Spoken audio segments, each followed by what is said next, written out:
శ్రోతలకు నా హృదయపూర్వక నమస్కారములు. మన శ్రోతలలో ఒక సోదరుడు ప్రశ్నను పంపడం జరిగింది.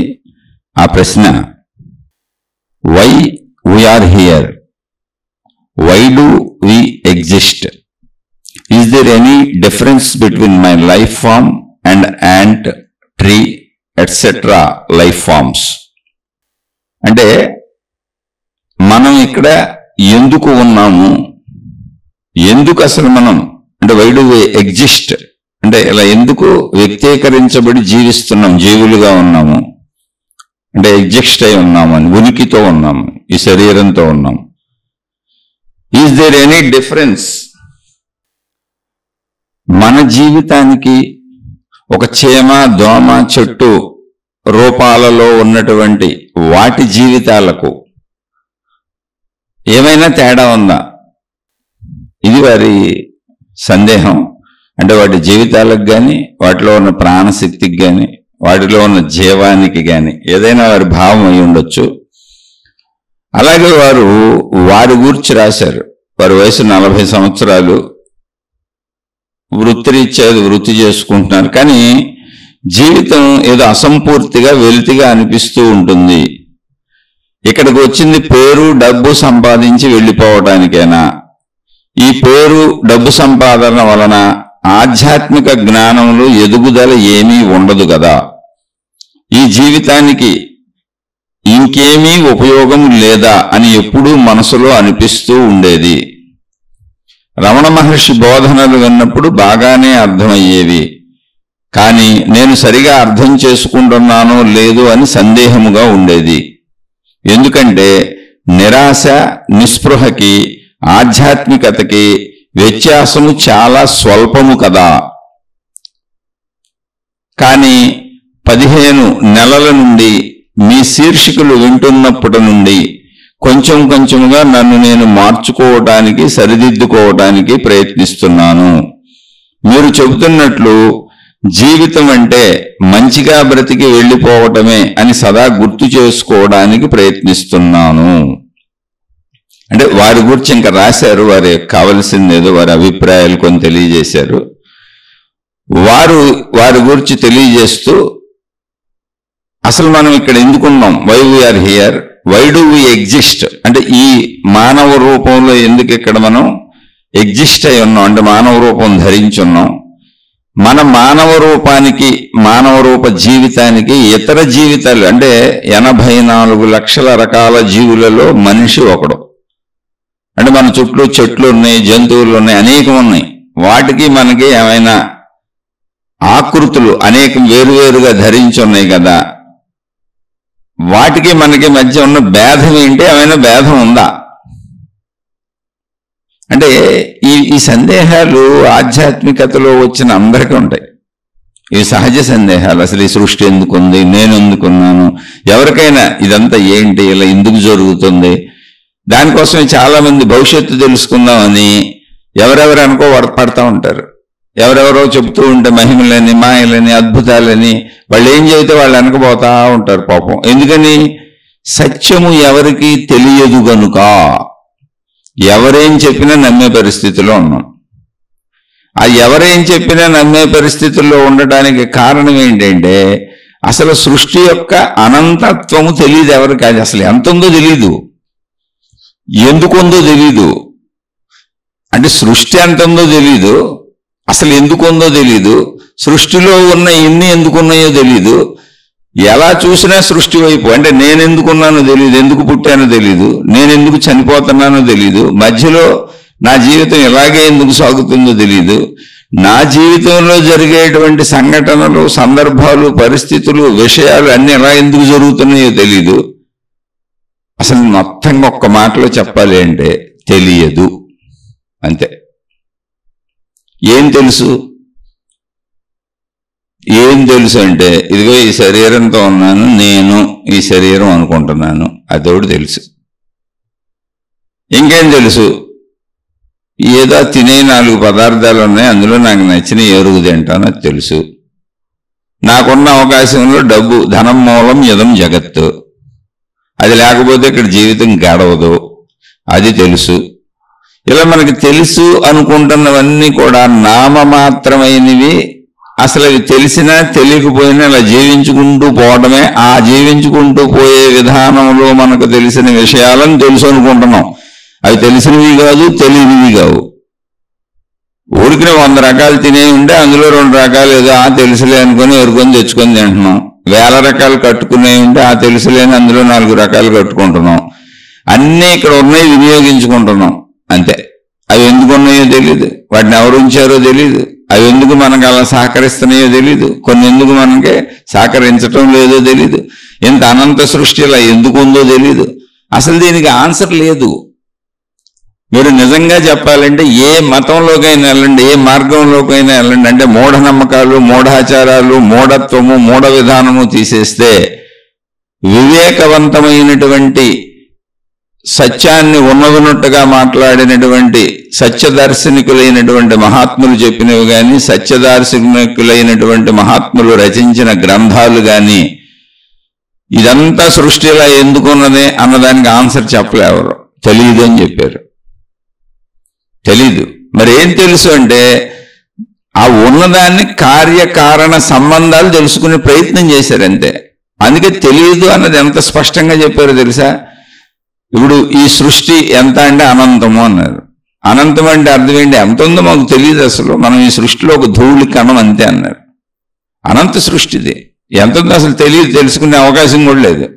మనిషికి లేదు అసలు అవకాశం. మరి ఏం తెలుసుకుంటావయ్యా? అసలు ఏం చేస్తావయ్యా?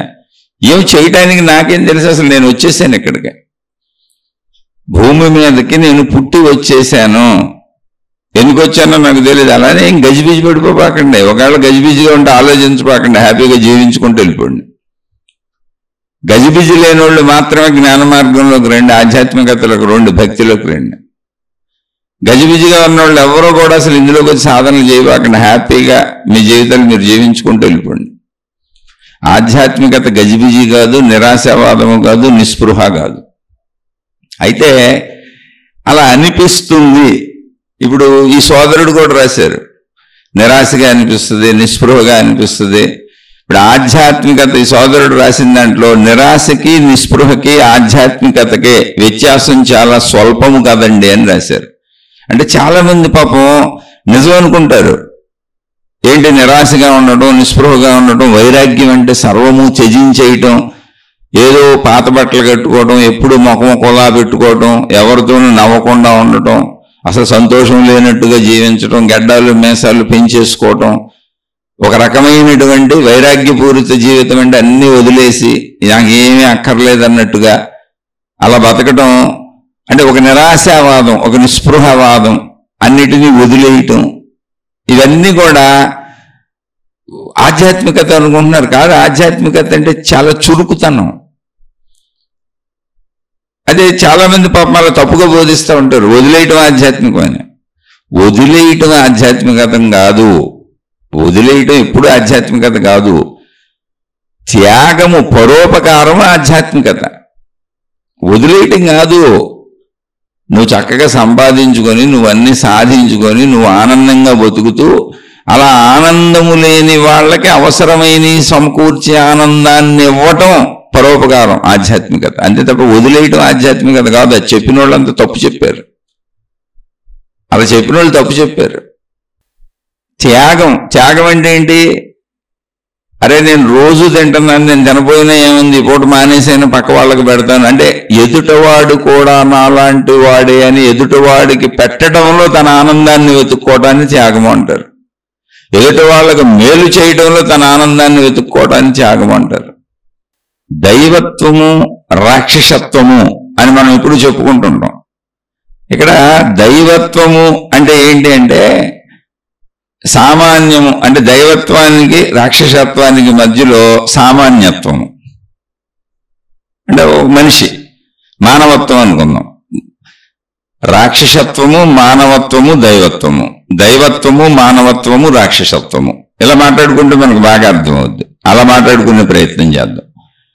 అసలు ఇప్పుడు మనం గ్రహించుకోవాలంటే ఇదంతా సహజ స్థితి అండి. మీరేదో అద్భుతాలుగా మాత్రం భావించుకోబాకండి. ఎక్కడేమో అద్భుతాలు లేవు, అసలు అద్భుతాలు ఉండే అవకాశం కూడా లేదు. దీన్ని అర్థం చేసుకోవడమే సహజంగా ఆధ్యాత్మికతలో ఈ నిరాశ, నిస్పృహ ఇవన్నీ ఎందుకుంటూ చెప్పుకుందాం.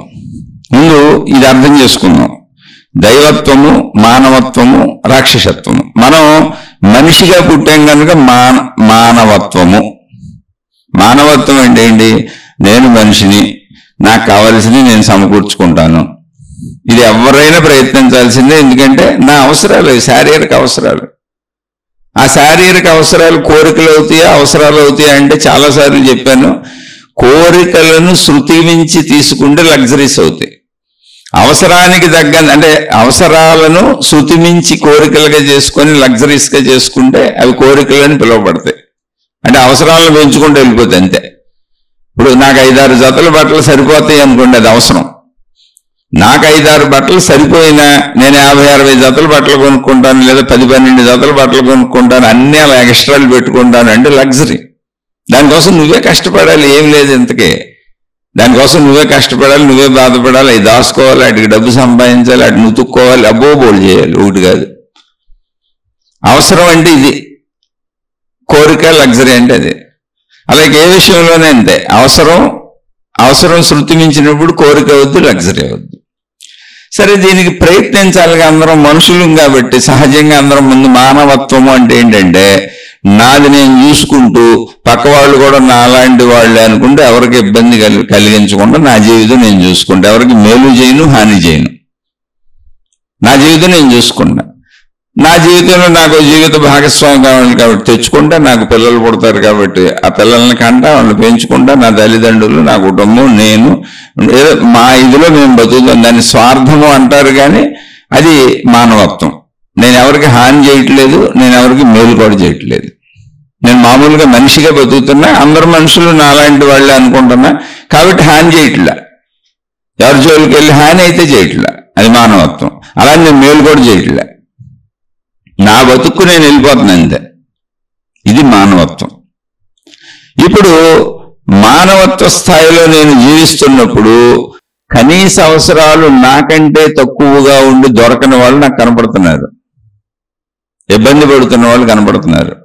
నాకు సాయం చేసేటువంటి సమయము కానీ, ధనము కానీ, వస్తువులు కానీ కొద్దిగా దొరికినాయి. కించిత్ ఎక్కడో చోట సమయం దొరికింది సాయం చేయడానికి, కించిత్తు సహాయం చేయడానికి ధనం దొరికింది, అంటే ఉంది నా దగ్గర. అలా వస్తువులు ఏ ఉన్నాయి, కొంచెం కించిత్తు సాయం చేయగలను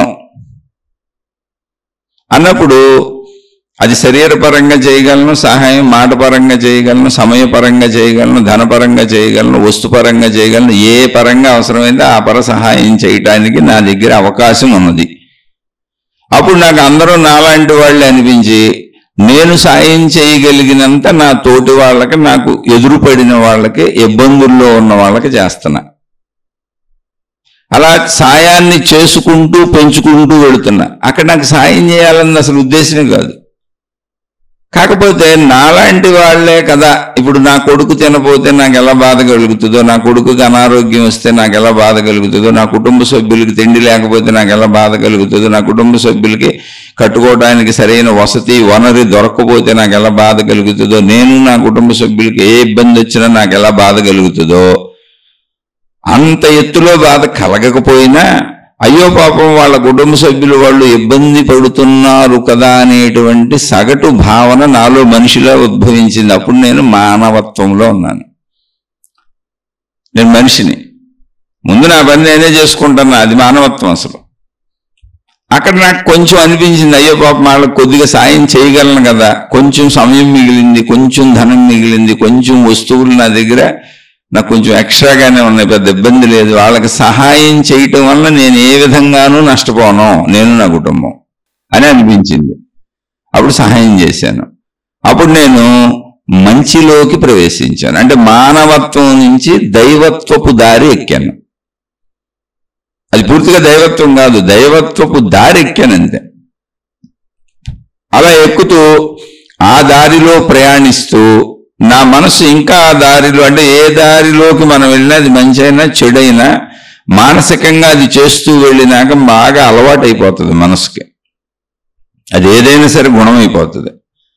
అలా అలవాటు అయిపోయి అలా మంచి చేస్తూ అంటే నాకు హాని చేసుకోను. మళ్ళీ చెబుతున్నా, నాకు హాని ఎప్పటికీ చేసుకోను. కానీ మంచి చేస్తూ మంచి చేస్తూ మంచిని పెంచుకుంటూ, అంటే నాకు అవసరమైనవి సమకూర్చుకుంటూ మంచిని పెంచుకుంటూ, అవసరమైతే మంచి చేయడానికి ఇంకా నేను సంపాదిస్తున్నా, ఇంకా ప్రయత్నిస్తున్నా, ఇంకా వనరులు సమకూర్చుకుంటున్నా. అలా ఈ మంచి స్థాయిని పెంచుకుంటూ పెంచుకుంటూ పెంచుకుంటూ ఎంతవరకు వెళ్ళాను అంటే, అసలు ఇతరులకు మంచి చేయటం కోసం అవసరమైతే కొంత నన్ను నేను తగ్గించుకోగలను అనే స్థాయికి కూడా వెళ్ళిపోయాను. నేను కొంత నా అవసరాలను తగ్గించుకోగలను అనే స్థాయికి కూడా వెళ్ళిపోయాను. దాన్ని త్యాగము అంటారు.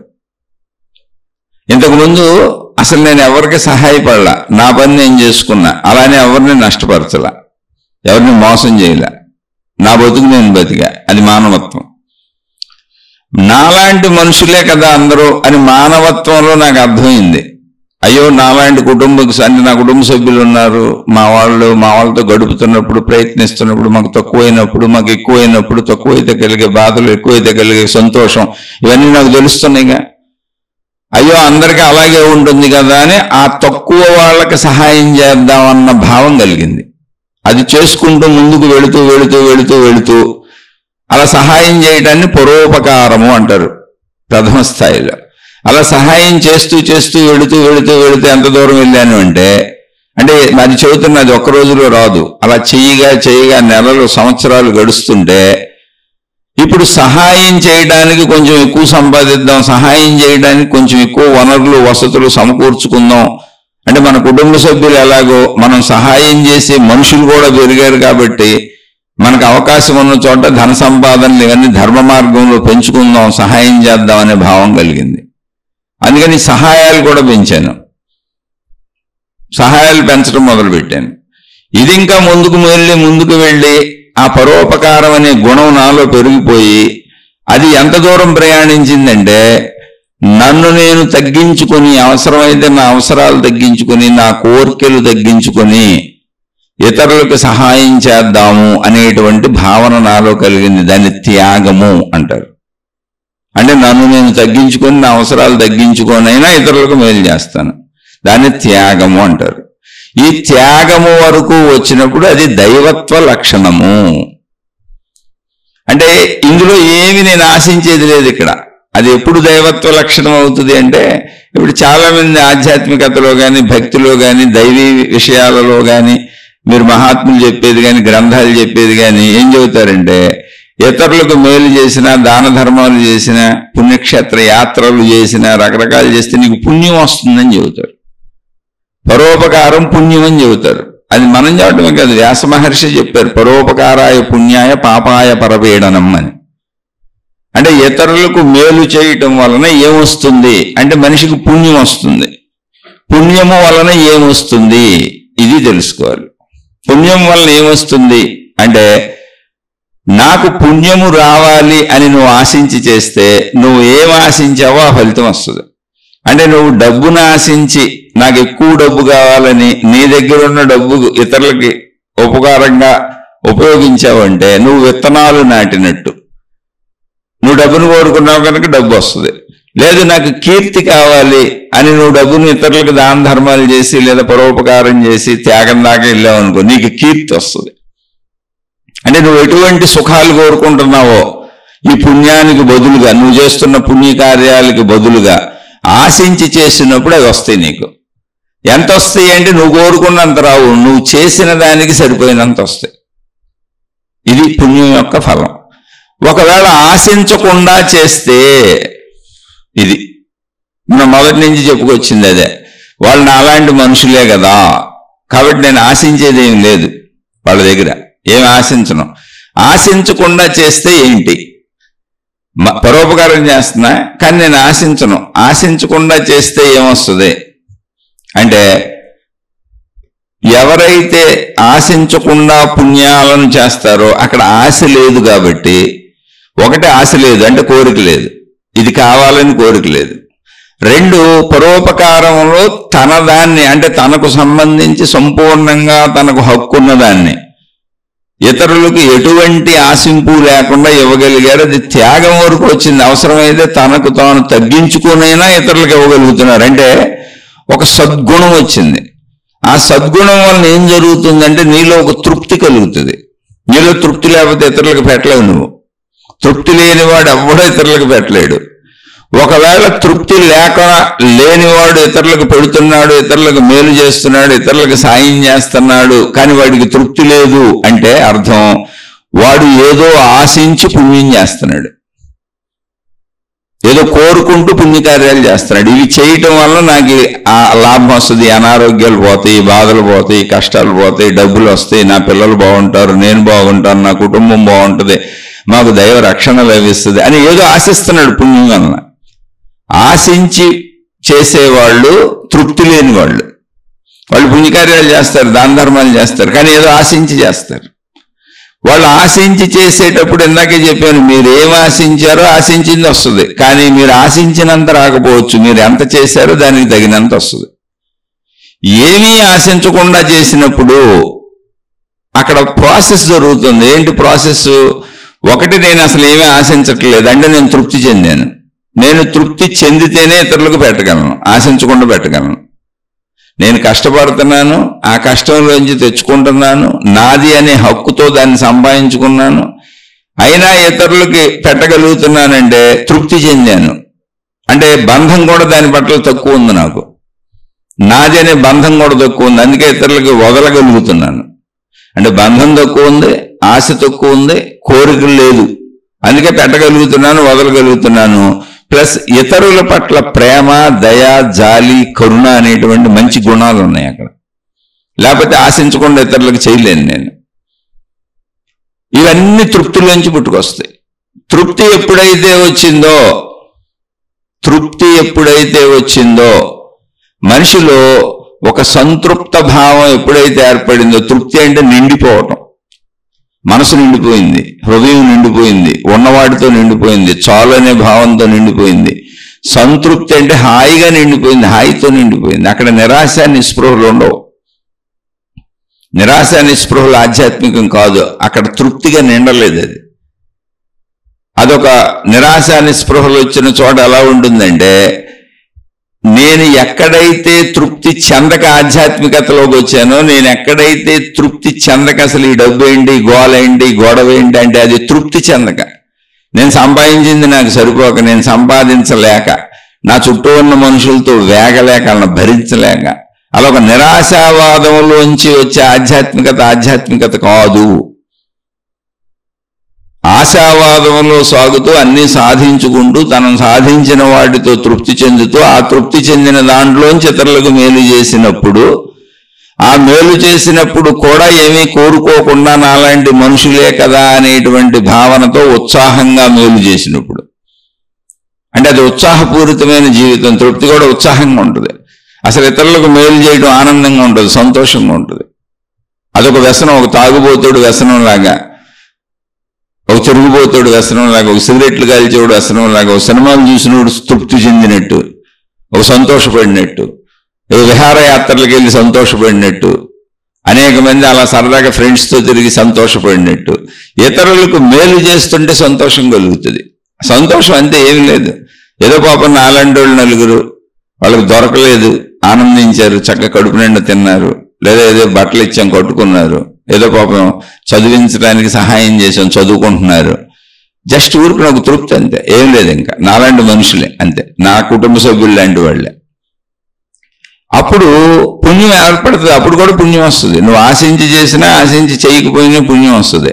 కానీ నువ్వు ఆశించి చేసినప్పుడు పుణ్యానికి, అంటే పుణ్యము అనేది తిరిగి ఫలకం రూపంలో, పుణ్య ఫలం నీకు ఎలా రావాలో నువ్వే ఆశించి దారి చూపిస్తున్నావు దానికి, ఈ రూపంలో నాకు కావాలని.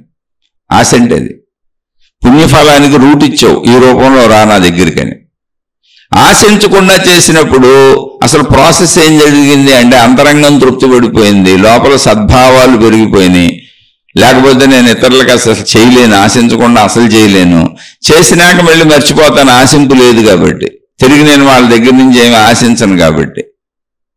అప్పుడు ఏమైందంటే పుణ్యం స్టాక్ ఉండిపోయింది, ప్లస్ ఆశింపు గుణం, తృప్తి గుణం, నాలో సద్భావాలు పెరిగిపోయినాయి, కోరికలు తరిగిపోయినాయి. తృప్తి ఎప్పుడైతే కలిగిందో అవసరాలకు మాత్రమే స్పందిస్తాను తప్ప కోరికలు అనేవి నాలో అతిగా ఉండవు.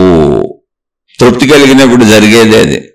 తృప్తి ఎప్పుడైతే నాలో కలిగిందో ఆటోమేటిక్గా నాలో కోరికలు ఉండవు, అవసరాలు ఉంటాయి. అలా నేను సంపాదించవచ్చు. ఇప్పుడు చాలా మందికి ఏదన్నా వ్యాపారం పెట్టారనుకోండి, సహజంగానే ఆ వ్యాపారం బాగా క్లిక్ అయిపోయి అభివృద్ధి చెందిపోయి అది ఒక సిస్టంలోకి, ఒక సిస్టమేటిక్గా ఒక పద్ధతిలోకి వచ్చేసింది అనుకోండి. పద్ధతిలోకి వచ్చినాక వాళ్ళకి అది సహజంగానే మామూలు నార్మల్గా ధనాన్ని సంపాదించుకొచ్చేస్తుంటుంది. ఏదో వృత్తి వ్యాపార ఉద్యోగాల్లోకి వెళ్ళిన ఏదో మంచి ఉద్యోగాల ప్రమోషన్లు, పోస్టులు పెరుగుతూ జీతాలు పెరుగుతూ నా అవసరానికి మించిన ధనం వచ్చేయచ్చు. ఇప్పుడు ధనం మనం ప్రయత్నించకుండా మన దగ్గరికి చాలా వచ్చేయచ్చు. అప్పుడు ఇతరులకు సహాయం చేసుకుంటూ వెళ్ళిపోతాను, నాకు సరిపోతుంది, ఎంతమందికి మేలు చేసుకుంటూ వెళ్ళిపోతున్నా, నాలో తృప్తి ఉంది. నేను పోగేసే ఇట్లా లక్షల కోట్లు వెనక దాసే ఇట్లా వందల ఎకరాలు కొనేసి కిలోలు బంగారాలు కొనేసి బిల్డింగ్లు కట్టేసి దాయిట్లా నాకు ఉండడానికి చక్కటి వసతి ఉంది, సౌకర్యవంతంగా ఉంది, నా పిల్లలు సౌకర్యవంతంగా ఉన్నారు, మేము హాయిగా ఉన్నాం. కానీ నాకు చాలా ధనం వచ్చేస్తుంది. దాన్ని నేను లేని వాళ్ళందరికీ, అంటే నాకంటే తక్కువలో ఉన్న వాళ్ళకి, నేను చేయగలిగిన వాళ్ళకి నేను చేయగలిగింది నాకు తెలిసింది చేస్తున్నా. అప్పుడు ఏమైంది, ఆటోమేటిక్గా నాలో అన్ని మంచి లక్షణాలే ఉన్నాయి, సద్భావాలు ఉన్నాయి. ఆ సద్భావాలు ఎప్పుడైతే ఉన్నాయో దుర్భావాలు అసలు వచ్చే ఛాన్సే లేదుగా. అప్పుడు ఏమైంది, సద్భావాలతో చేసిన, తృప్తితో చేసిన, నేను చేసిన పని అయితే పుణ్యఫలాన్ని తెస్తుంది. అయితే పుణ్యం ఉంది అక్కడ, కానీ పుణ్యాన్ని నేను భౌతికంగా కోరుకోవట్లేదు. ఎందుకని భౌతికంగా ఏ రూపంలో చూసినా అది ధనమే, సంపదలే. ఆల్రెడీ తృప్తిగా ఉన్నాను నేను, నా ఇంట్లో వాళ్ళు తృప్తిగా లేకపోతే అసలు మేము దాన ధర్మాలు చేయలేంగా. ఇంట్లో వాళ్ళు ఒప్పుకోపోయినా నేను చేయలేనుగా. నేను తృప్తిగా ఉండి, నా వాళ్ళు తృప్తిగా ఉండి, అందరం హాయిగా ఉండి ఆనందంగా ఉండేలాగా చేస్తాం. అంటే హాయిగా ఆనందంగా ఉన్నామంటే మానసికంగా బాగున్నాం, శారీరకంగా బాగున్నాం, కుటుంబికంగా బాగున్నాం, సామాజికంగా బాగున్నాం, ఆర్థికంగా బాగున్నాం. ఇన్ని బాగున్నాక ఇంకా పుణ్యాన్ని ఏ రూపంలోనూ ఆశించట్లేదుగా. నేను ఆశించి చేస్తే ఏమైంది, పుణ్యం రూట్ నేనే చెప్పాను, కోరికతో పుణ్యం చేశాను. ఇప్పుడు నేను కోరిక లేకుండా పుణ్యం చేశాను, ఎందుకంటే మేము అన్ని రకాలుగా బాగున్నాం కాబట్టి.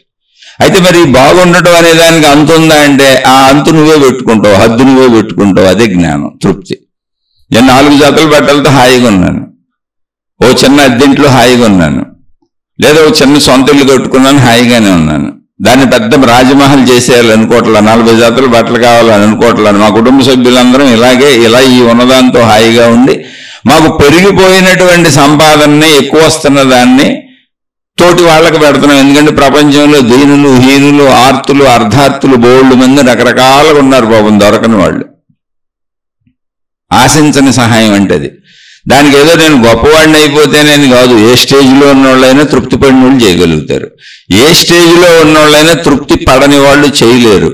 మళ్ళీ చెబుతున్న చాలా మంది దాన ధర్మాలు చేస్తున్నట్టు, దైవీ కార్యాలు చేస్తున్నట్టు, సత్కర్మలు చేస్తున్నట్టు, భక్తి కార్యాలు చేస్తున్నట్టు, భక్తి కర్మలు చేస్తున్నట్టు అద్భుతంగా కనపడతారు మనకి. వాళ్ళందరూ ఆశించి చేస్తే వాళ్ళకు పుణ్యం వస్తుంది ఖచ్చితంగా. కానీ ఆశించి చేస్తున్నారు, పెట్టుబడి పెడుతున్నారు. విత్తనం పెడితే రేపు మొక్క వస్తుంది, ఆ మొక్కను పెంచుకుంటూ వెళ్తే రేపు కాయలు పళ్ళు వస్తే అవి మనం అనుభవించవచ్చు అని. అంటే పెట్టుబడి పెడుతున్నారు పుణ్యానికి ఇప్పుడు. అందుకని పెట్టుబడి పెట్టిన వాళ్ళు పుణ్యానికి రూట్ చూపిస్తారు, నువ్వు ఈ రూపంలో మాకు తిరిగిరా అని. అందుకని దైవ కార్యాల్లోనూ భక్తి కార్యాల్లోనూ చేస్తున్న వాళ్ళు అందరూ కూడా నిష్కల్మషంగా, అంటే ఆశించకుండా చేస్తున్నారని అనుకోబాకండి. మనం ఎలా ఉన్నాం చూద్దాం, మిగిలిన మనకెందుకు అసలు గొడవ, విషయాన్ని అర్థం చేసుకుందాం. ఇప్పుడు ఆశించకుండా చేసినప్పుడు మొత్తం మనసు తృప్తి పడింది, నేనేం ఆశించట్లేదు కనుక పుణ్యం నాకు ఎటు నుంచి తిరిగి రావాలో దారి లేదు. ఎందుకని ఆర్థికంగా నాకు అక్కర్లేదు, నేనే సాయాలు చేస్తున్నా.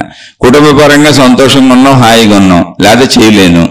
మానసికంగా శారీరకంగా సంతోషంగా ఉన్నాం, లేదా చేయను. అంతా బాగుంది.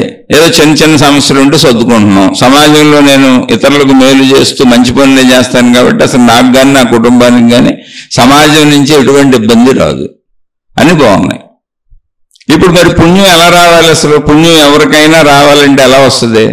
ధనం రూపంలోనో, శారీరక ఆరోగ్యం రూపంలోనో, కుటుంబ సభ్యుల సుఖశాంతుల రూపంలోనో, ఏదో ఒక రూపంలో అంతేగా రావాల్సింది. అది మన అభివృద్ధి, గౌరవ హోదాల రూపంలోనో, అంటే ఏదో ఒకటి నువ్వు కోరుకునే రూపాల్లోనే వస్తుంది, మనిషికి అవసరమైన రూపాల్లోనే వస్తుంది. 100 రూపాయలు పెట్టుబడి పెట్టి అంటే పుణ్యకార్యాలు దాన ధర్మాలు చేసి నాకు 1000 కావాలి 1,00,000 కావాలి అనుకున్నావు అనుకో, ఆ 100 రూపాయల పుణ్యానికి సరిపోను నువ్వేం చేసావో దానికి సరిపోను నీకు వస్తుంది. డబ్బు అయితే డబ్బే వస్తుంది, నువ్వు డబ్బు అడిగితే డబ్బే వస్తుంది. అసలు నువ్వేమీ అడగకపోతే నువ్వు ఆరోగ్యం అడిగితే ఆరోగ్యం రావచ్చు. అంటే అది సృష్టి లెక్క ఎలా ఉందో, కర్మ సిద్ధాంతపు లెక్క ఎలా ఉందో మనకు తెలియదు, కానీ వస్తుంది, ఖచ్చితంగా తిరిగి వస్తుంది నువ్వు ఆశించినప్పుడు.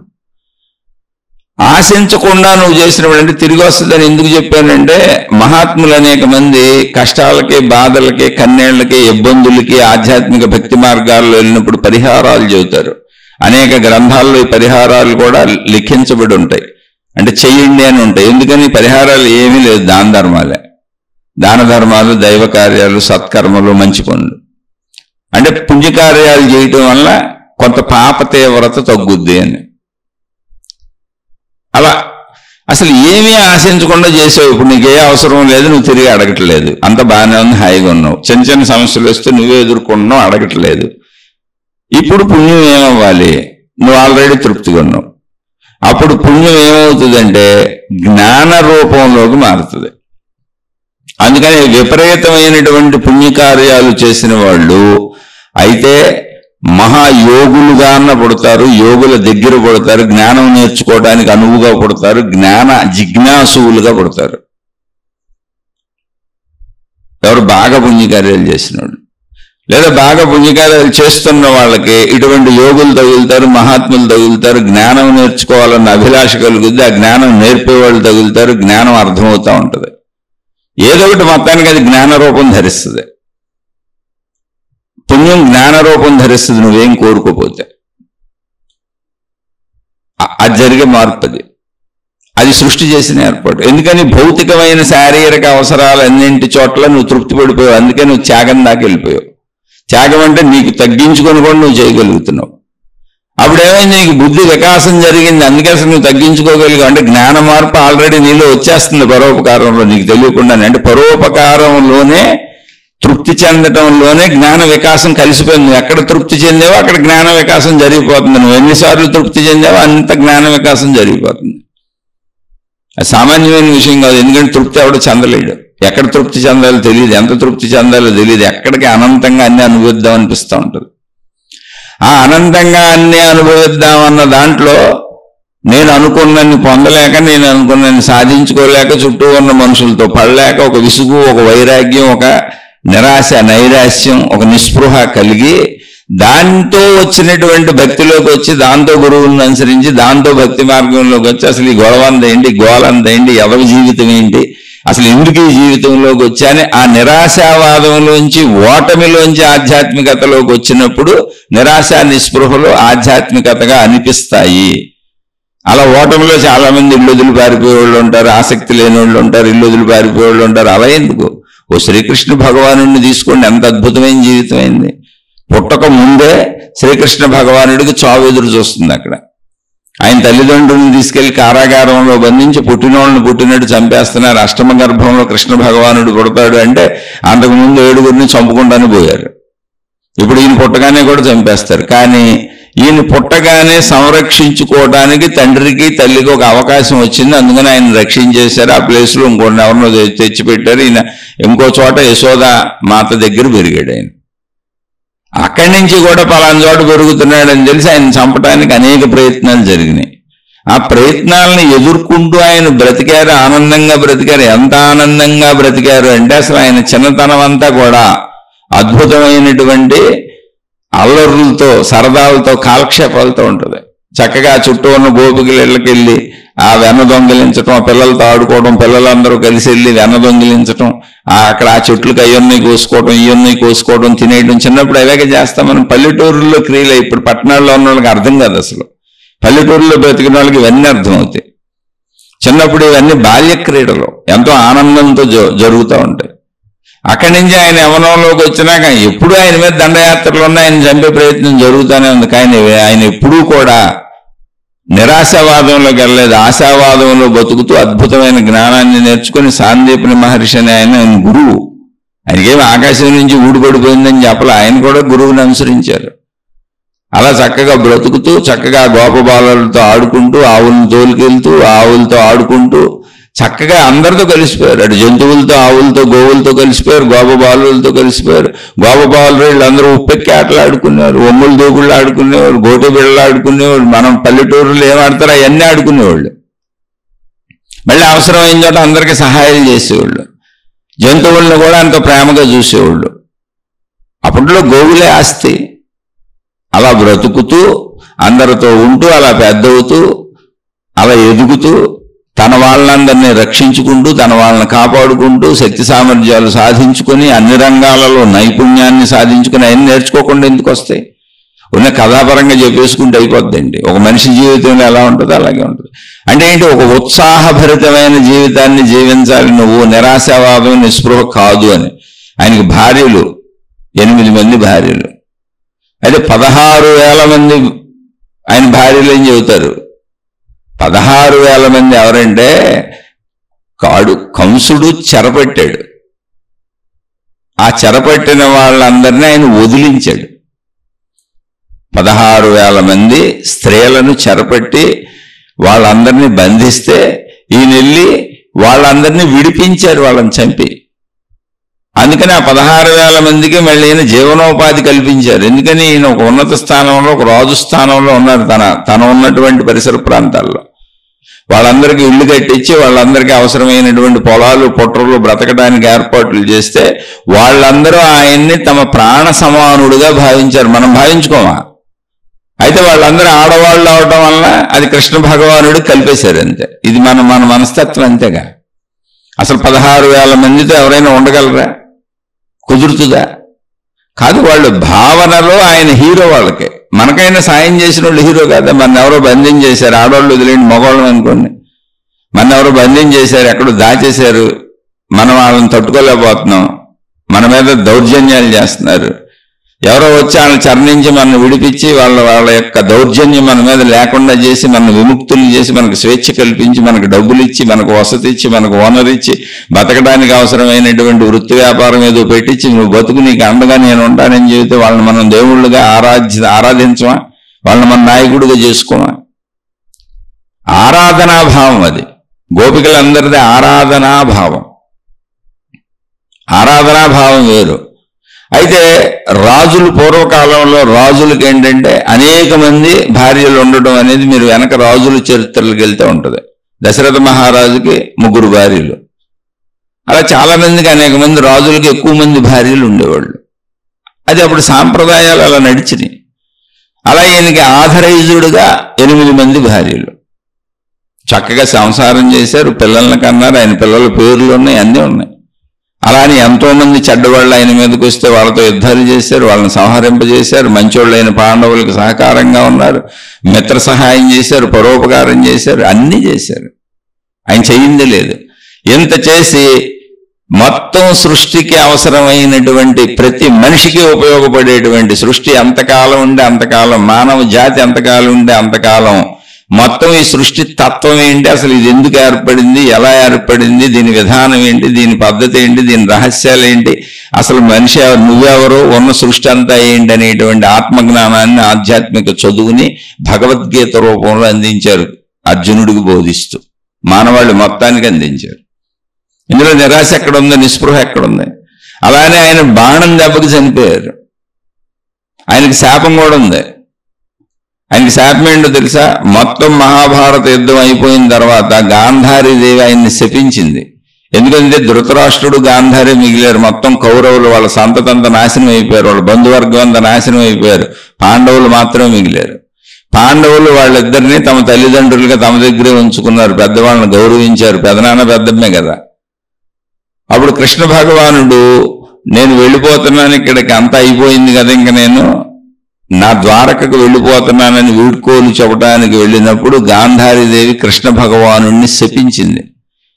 కృష్ణ, నీ వల్లనే నా వంశ నాశనం అయిపోయింది, నా పిల్లలు చనిపోయారు, నేను మాతృశోకాన్ని భరించలేకపోతున్నాను, దానికి కారణం నువ్వేను, అందువలన మొత్తం నీ యదువంశం నాశనం అయిపోద్దని చెప్పింది. నేను శాపం పెడతానని చెప్పింది. ఆయన ఏమి నిరాశపడలా, నిస్పృహపడలా. ఎందుకో తెలుసా? సృష్టి తత్వం తెలిసినటువంటి ఆత్మజ్ఞానం ఆయన జరగవలసిందే జరుగుద్ది. జాతస్య మరణం ధ్రువం, పుట్టిన ప్రతిదీ నశించిపోక తప్పదు. అటు అంతటి భగవద్గీతను బోధించారు ఆయన. ఆయన ఎందుకు పొరపాటు చేసుకుంటారు? ఆయన ఏమన్నారో తెలుసా?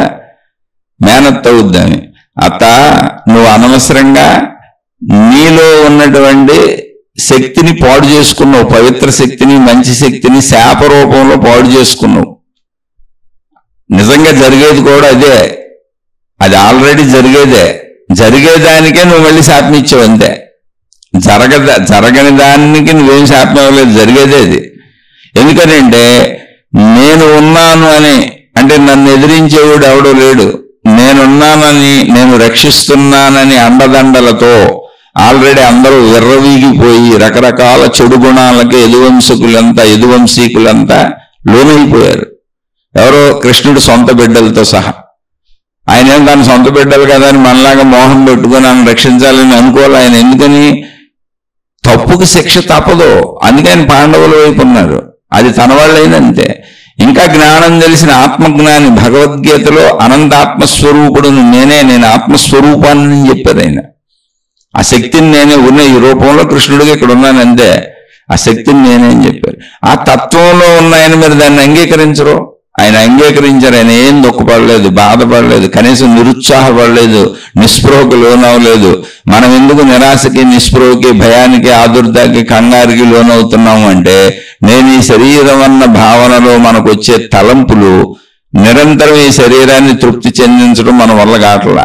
ఈ పంచేంద్రియాలు ఎప్పటికీ తృప్తి పడతల్లా, ఆ మనసు ఎప్పటికీ ఆగట్లా.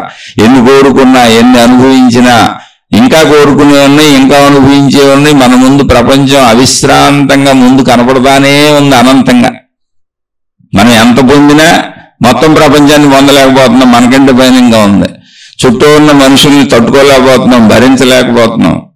దాని వలన వచ్చిన విసుగు, అసంతృప్తి, నిరాశ, నిస్పృహలు మనకి అది ఆధ్యాత్మికంలోకి తెచ్చింది. అంటే ఒక బలహీనత, ఒక అపజయము, ఒక ఓటమి, ఇదంతా ఏమిటి అని ఆలోచింపజేసింది మనం.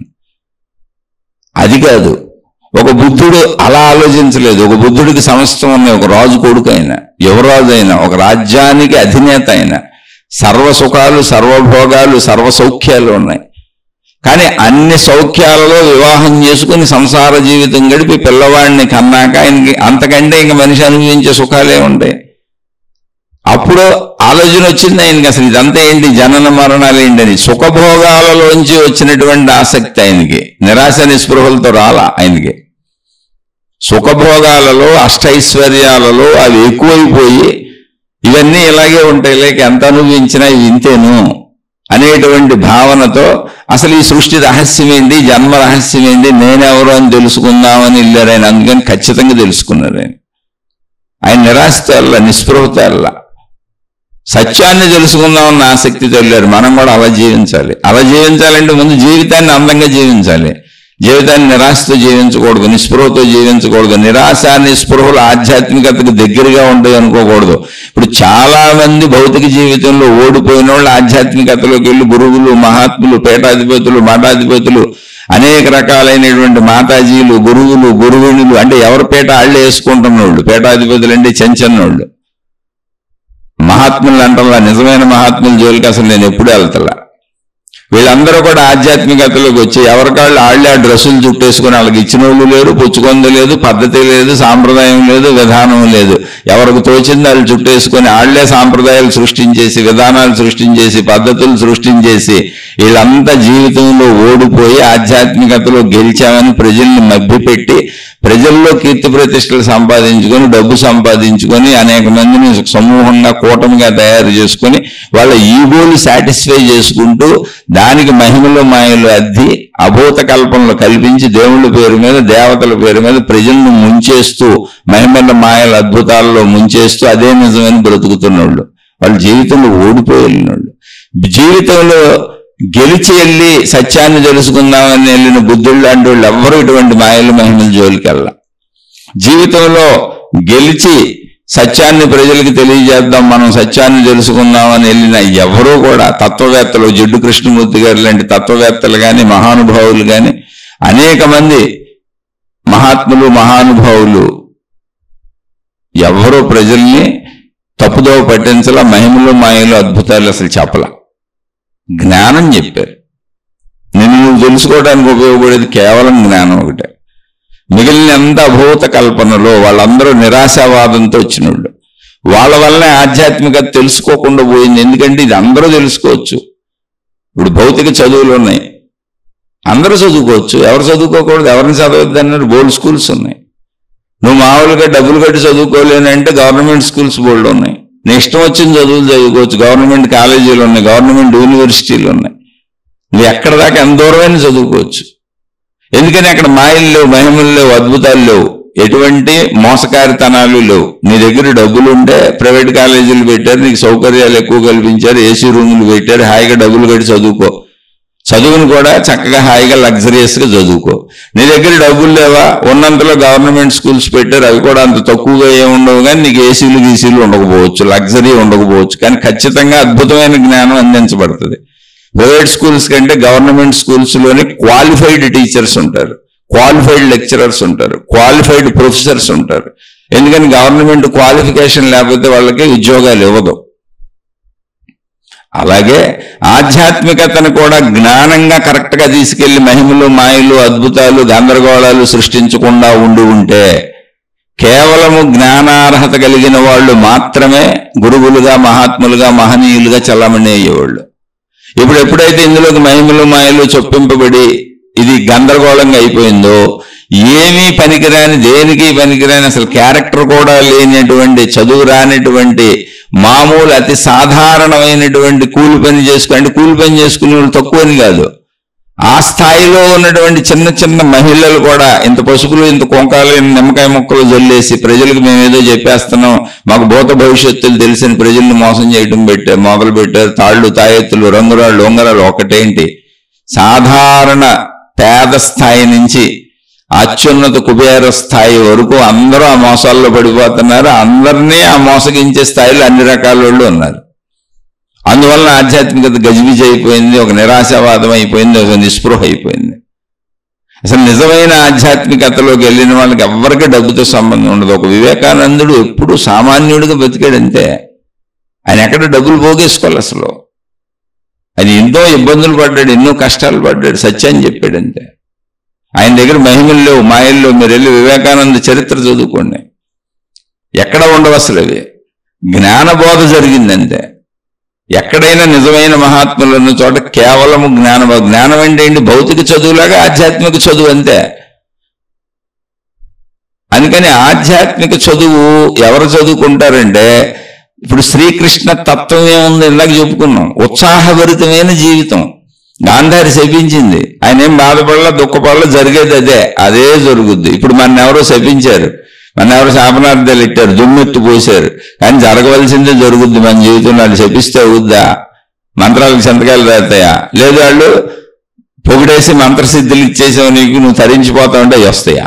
మనం చేసిన పాప పుణ్య ఫలితాలు మాత్రమే మనం అనుభవిస్తాం.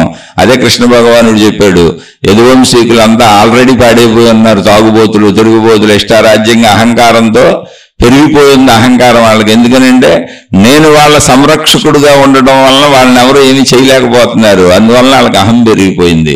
కాబట్టి వాళ్ళల్లో వాళ్ళే కలహించుకు వాళ్ళే చచ్చిపోతారు. ఇప్పుడు నువ్వు పెద్ద శాపమేం పెట్టక్కర్లేదు, నా అవతార సమాప్తి అలాగే జరుగుద్ది అని చెప్పాడు ఆయన. అలాగే బాణం దెబ్బ తగిలి చనిపోయారు ఆయన. ఒక సామాన్యం, అద్భుతం ఏమీ లేదు. ఎవరో విలుకాడు, ఆయన చెట్టు పక్కన పడుకొని కాలు మీద కాలు వేసుకొని అలా కాలు ఊపుకుంటూ కులాసాగా పడుకొని ఉంటే చెట్టు కింద అడవిలో దూరం నుంచి చూసినటువంటిగా మనిషిలా కనపడలేదు. అది కాలు ఏదో జంతువు చెట్టు పక్కన నక్కున్నట్టు కనబడి బాణం దెబ్బ కొడితే ఆ బాణం వచ్చి కృష్ణ భగవానుడి కాలుకి గుచ్చుకొని ఆయన దానితో తన శరీరాన్ని వదిలేశారు. ఎంత సామాన్యమైన మరణం చూపించారు చూడండి. అలాగే శ్రీరామచంద్రుడి జీవితం చూడండి, అన్నీ అనుభవించుకుంటూ వెళ్ళారు. ధర్మం తప్పారు ఎక్కడన్నా? ఎక్కడ ధర్మం తప్పలేదు. నిరాశావాదం కాదు, నిస్పృహ కాదు ఆధ్యాత్మికత అంటే. ఒక ప్రశాంతత. అంటే నిరాశపరుడు, నిరాశావాది ఎలా ఉంటాడు తెలుసా? ప్రశాంతతలో ఉన్నట్టు ఉంటాడు, కానీ ఆడు నిరాశలో కూర్చొని ఉన్నాడు, దుఃఖంలో ఉన్నాడు. ప్రశాంతత కాదు ఇది. ఏడవలేకట కూర్చున్నాడు అంతే. ఏడుపు కనపడతల, లోపల ఏడుపు ఉంది. నిరాశలో లోపల ఏడుపు ఉంది, నిస్పృహలో లోపల ఏడుపు ఉంది. అది నిజమైన వైరాగ్యం కాదు. వైరాగ్యం సంతృప్తిలోంచి వచ్చింది. నాకు చాలన్న తృప్తితో నేను పోగేసుకోవట్లే, అది వైరాగ్యము. అదే నాకు చాలా, నాకు అర్థమైంది, నేను తినేసాను, ఇంకెందుకు ఆ పొట్లాలన్నీ ఎక్కడేం దాచుకొని నాకు అక్కర్లో తీసుకుపోండి అన్న, అది వైరాగ్యం. సంతృప్తిలోంచి కలిగిన వైరాగ్యం ఎలా ఉంటుందంటే శాంతిగా, ఆనందంగా, పరమానందంగా, సచ్చిదానందం అన్నారు దాన్ని. మోక్షం అంటే సచ్చిదానందం. ఆనందం ఉంటుంది అక్కడ, శాంతి ఉంటుంది అక్కడ. ఆనందం అంటే ఓ పగలబడిన అవటం కాదు, దుఃఖము లేని శాంతి ఆనందం. దుఃఖం లేని స్థితి శాంతి, హాయిగా ఉందంతే. నేనేం పగలబడిన అవను, కానీ అలా హాయిగా శాంతిగా ఉన్నాను. శాంతిగా ఉన్నానంటే ఏంటి? లోపల హృదయంలో ఆనందమే ఉంది, హాయిగా ఉంది. కానీ నిరాశ నిస్పృహలు అలా ఉండవు. అది కాదు వైరాగ్యం అంటే. వైరాగ్యం అంటే విజయవంతమైనటువంటి, అంటే నా మనసును నేను జయించినటువంటి, నా కోరికలను నేను జయించినటువంటి, నా ఆశలను నేను జయించినటువంటి, సమస్తాన్ని నేను జయించి తృప్తి పడినటువంటి, నా మీద నాకు విజయము చేకూరినటువంటి తృప్తి వైరాగ్యము. నాకు చాలా అవతల అక్కర్లేదని విసిరేస్తానంతే.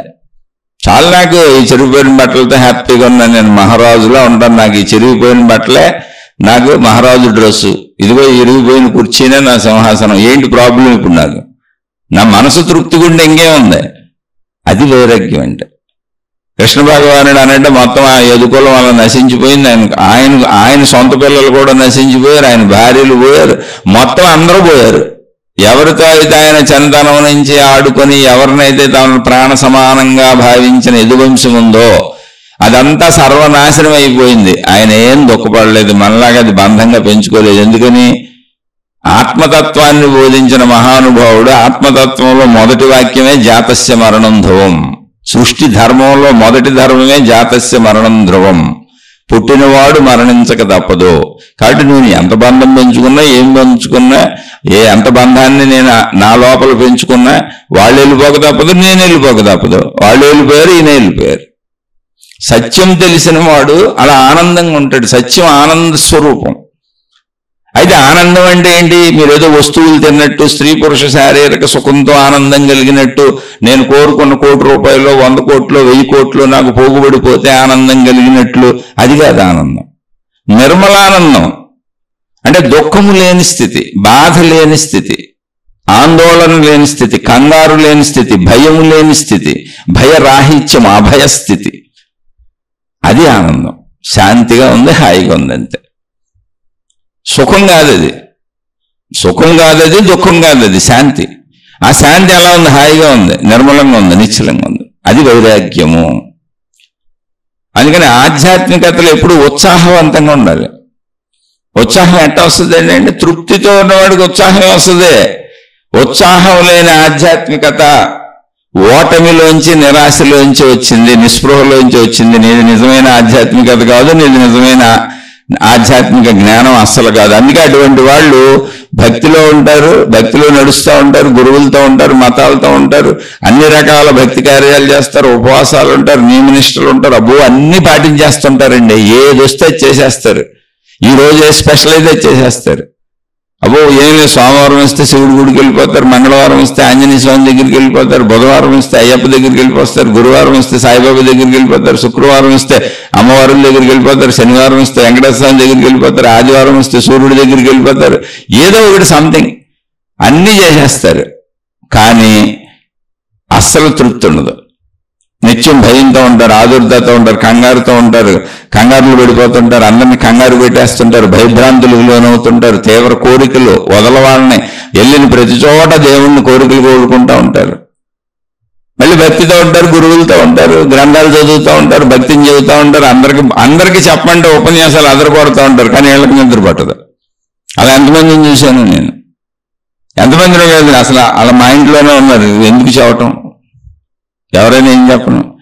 నా భార్య కావచ్చు, నేను కావచ్చు, నా పిల్లలు కావచ్చు, కొన్ని అన్నీ అనుకోండి, ఏముంది అందులో. ఇదంతా కూడా నిజమైనటువంటి జ్ఞానం కాదు, నిజమైన వైరాగ్యం కాదు, నిజమైన భక్తి కాదు, నిజమైన జ్ఞానం కాదు, నిజమైన ఆధ్యాత్మికత కాదు. గతిలేనమ్మకు మతిలేని మొగుడని ఓటమిలోంచి వచ్చారు ఇందులోకి. ఇక దిక్కు లేక, ఏ దిక్కు లేని వాడికి దేవుడే దిక్కు అంటారు చూడండి. అంటే ఏ దిక్కు లేక తను అనుకున్నవి పొందలేక దేవుడి దగ్గర ఏమైనా పొందేయచ్చేమో, వరాలు ఇస్తారు, రక్షణ వస్తుంది, గురువులు దీవిస్తారు, ఈ తాళ్ళు తాయెత్తులు మంత్రాలు యంత్రాలు శని యంత్రాలు దైవ యంత్రాలు ఏది పెడితేది, ఈ అన్ని రకరకాల పూజలు హోమాలు యజ్ఞాలు యాగాలు ఏ మతంలో ఏం చెబుతుంది, ఇవన్నీ నన్ను కాపాడుతాయేమోనని దానిని భక్తిగా భావించి వాళ్ళ చుట్టూ తిరుగుతూ ఉంటారు, అవన్నీ చేస్తూ ఉంటారు. వాళ్ళు ఎప్పుడూ నిరాశలకు లోనవుతూనే ఉంటారు, ఎప్పుడు కోరికల్లో కొట్టుకుపోతూనే ఉంటారు, కానీ ఎప్పుడు భక్తుల్లా కనబడుతూ ఉంటారు, ఎప్పుడు ఆధ్యాత్మికతలో సాధకుల్లా కనబడుతుంటారు. అది చిత్రమైన విషయం. అవే బోధలు కూడా చెబుతూ ఉంటారు. నా బోటోళ్ళు అనుకోండి, ఇంకెందుకు మళ్ళీ ఎవరినెవరినో ఉపమానాలు చెప్పడం ఎందుకు, నా బోటోళ్ళు. ఇది కాదు. అలాంటి భక్తి నిరాశతో ఉంటుంది, నిస్పృహతో ఉంటుంది. ఇప్పుడు డబ్బు సంపాదించలేక ఎప్పుడు ఈ దాన సంపాదనేనా, ఇంకెప్పుడు ఈ కీర్తి ప్రతిష్టలేనా అంటే ఏంటి? కీర్తి ప్రతిష్టలు నేను సంపాదించలేకపోతున్నాను, నాకంటే ఎక్కువ ఉన్నోళ్ళు పోటీ పడితే వెళ్ళాను అనుకోండి, ఎంత పోటీ పడి వెళ్ళినా నాకంటే ఎక్కువ ఉన్నోళ్ళు ఉన్నారు, అందుకని ఓటమిలో నుంచి వచ్చింది అది. లేకపోతే అసలు కీర్తి ప్రతిష్టలు కూడా నాకెందుకు, నాకున్న కీర్తి నాకు చాలు. అసలు నేను ఇంకా కీర్తి ప్రతిష్టల గురించి ఆలోచించను, ఆలోచనే పుట్టదు. పోటీ పడితేనే ఆలోచన పుట్టుద్ది, పోటీ పడకుండా తృప్తి పడినోడికి ఆలోచనే పుట్టదు. అలాగే ధన సంపాదన నా శరీరానికి ఆహారం అవసరం, నేను కుటుంబం ఉంది కాబట్టి కుటుంబానికి ఆహారం అవసరం, ఆహారానికి ఎంత కావాలని సంపాదించుకున్నాను అవసరాలకి చాలు, నాకు ఉందంతా నేను తృప్తి పడిపోయి, ఎవరికి ఎంత ఉంటే నాకెందుకు. కాబట్టి ఎప్పుడు ధన సంపాదన అనిపించదు. అలా జీవించాడు కృష్ణుడు, అలా జీవించాడు రాముడు. అలా అనిపించదు, ఉత్సాహభరితంగా ఉంటుంది జీవితం. జరగవలసిందే జరుగుద్ది. మొత్తం కృష్ణుడి జీవితం అంతా కష్టాలే. కృష్ణుడు పడినన్ని కష్టాలు, రాముడు పడినన్ని కష్టాలు అసలు ఎవరు పడలే. కానీ వాళ్ళు ఎంతో ఉత్సాహవంతంగా కష్టాలను కూడా ఎదుర్కొన్నారు, అనుభవించారు. పారిపోలా, నిరాశలోకి వెళ్ళా, నిస్పృహలోకి వెళ్ళా, అలా స్పందించారు. ఇప్పుడు రామచంద్రుడు అన్నాడు, తన భార్యను ఎవరో ఎత్తుకుపోతే అప్పుడు ఉత్సాహంగా ఉంటాను, నేను ఆహ్లాదంగా ఉంటాను, శాంతిగా ఉంటాను, వైరాగ్యంగా ఉంటాను చెబుతారు ఎవరన్నా?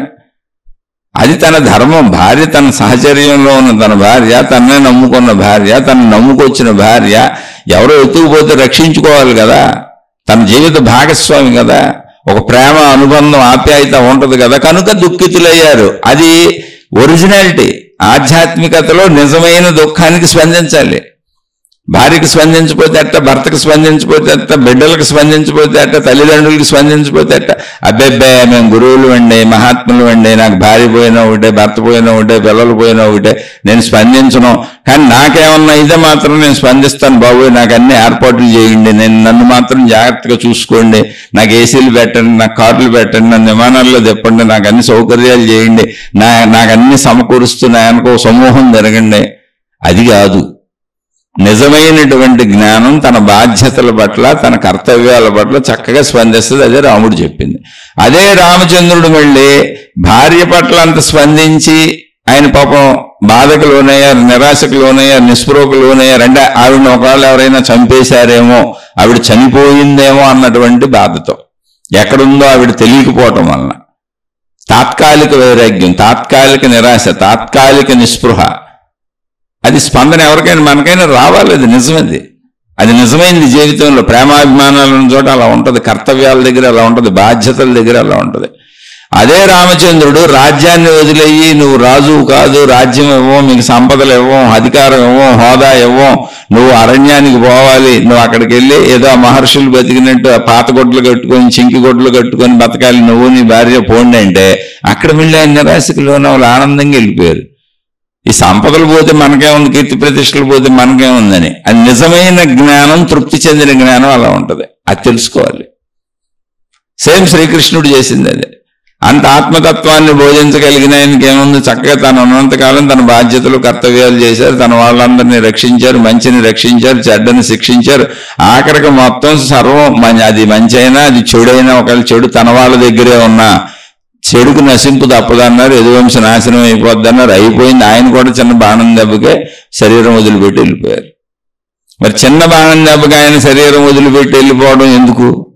అంత తాత్వికుడు అంటే శరీరం సహజత్వం, అది సామాన్యత్వం అని చెప్పడానికి, తాత్వికత ఆత్మతత్వం అని చెప్పడానికి.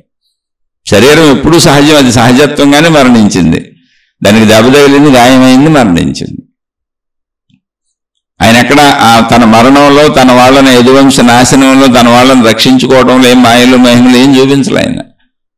కానీ అంత భగవద్గీతని ఆత్మతత్వాన్ని ఎలా చెప్పారు అంటే ఆత్మతత్వం వేరు, అది జ్ఞానం, ఆధ్యాత్మిక చదువు, ఆత్మజ్ఞానం చదువు, అసలు నశింపే లేని తత్వం అది. ఆ తత్వపరంగా ఆయనకి నశింపే లేదు.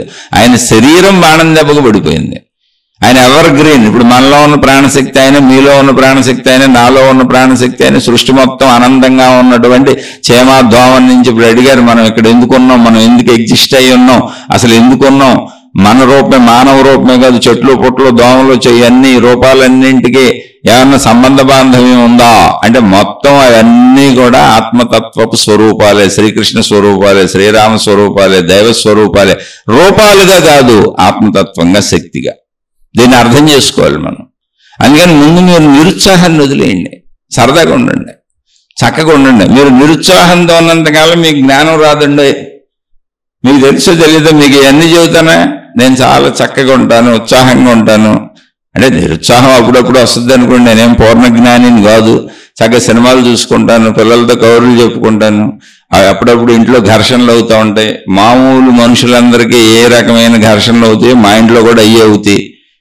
దానికే ఉంది, అయినా కామన్.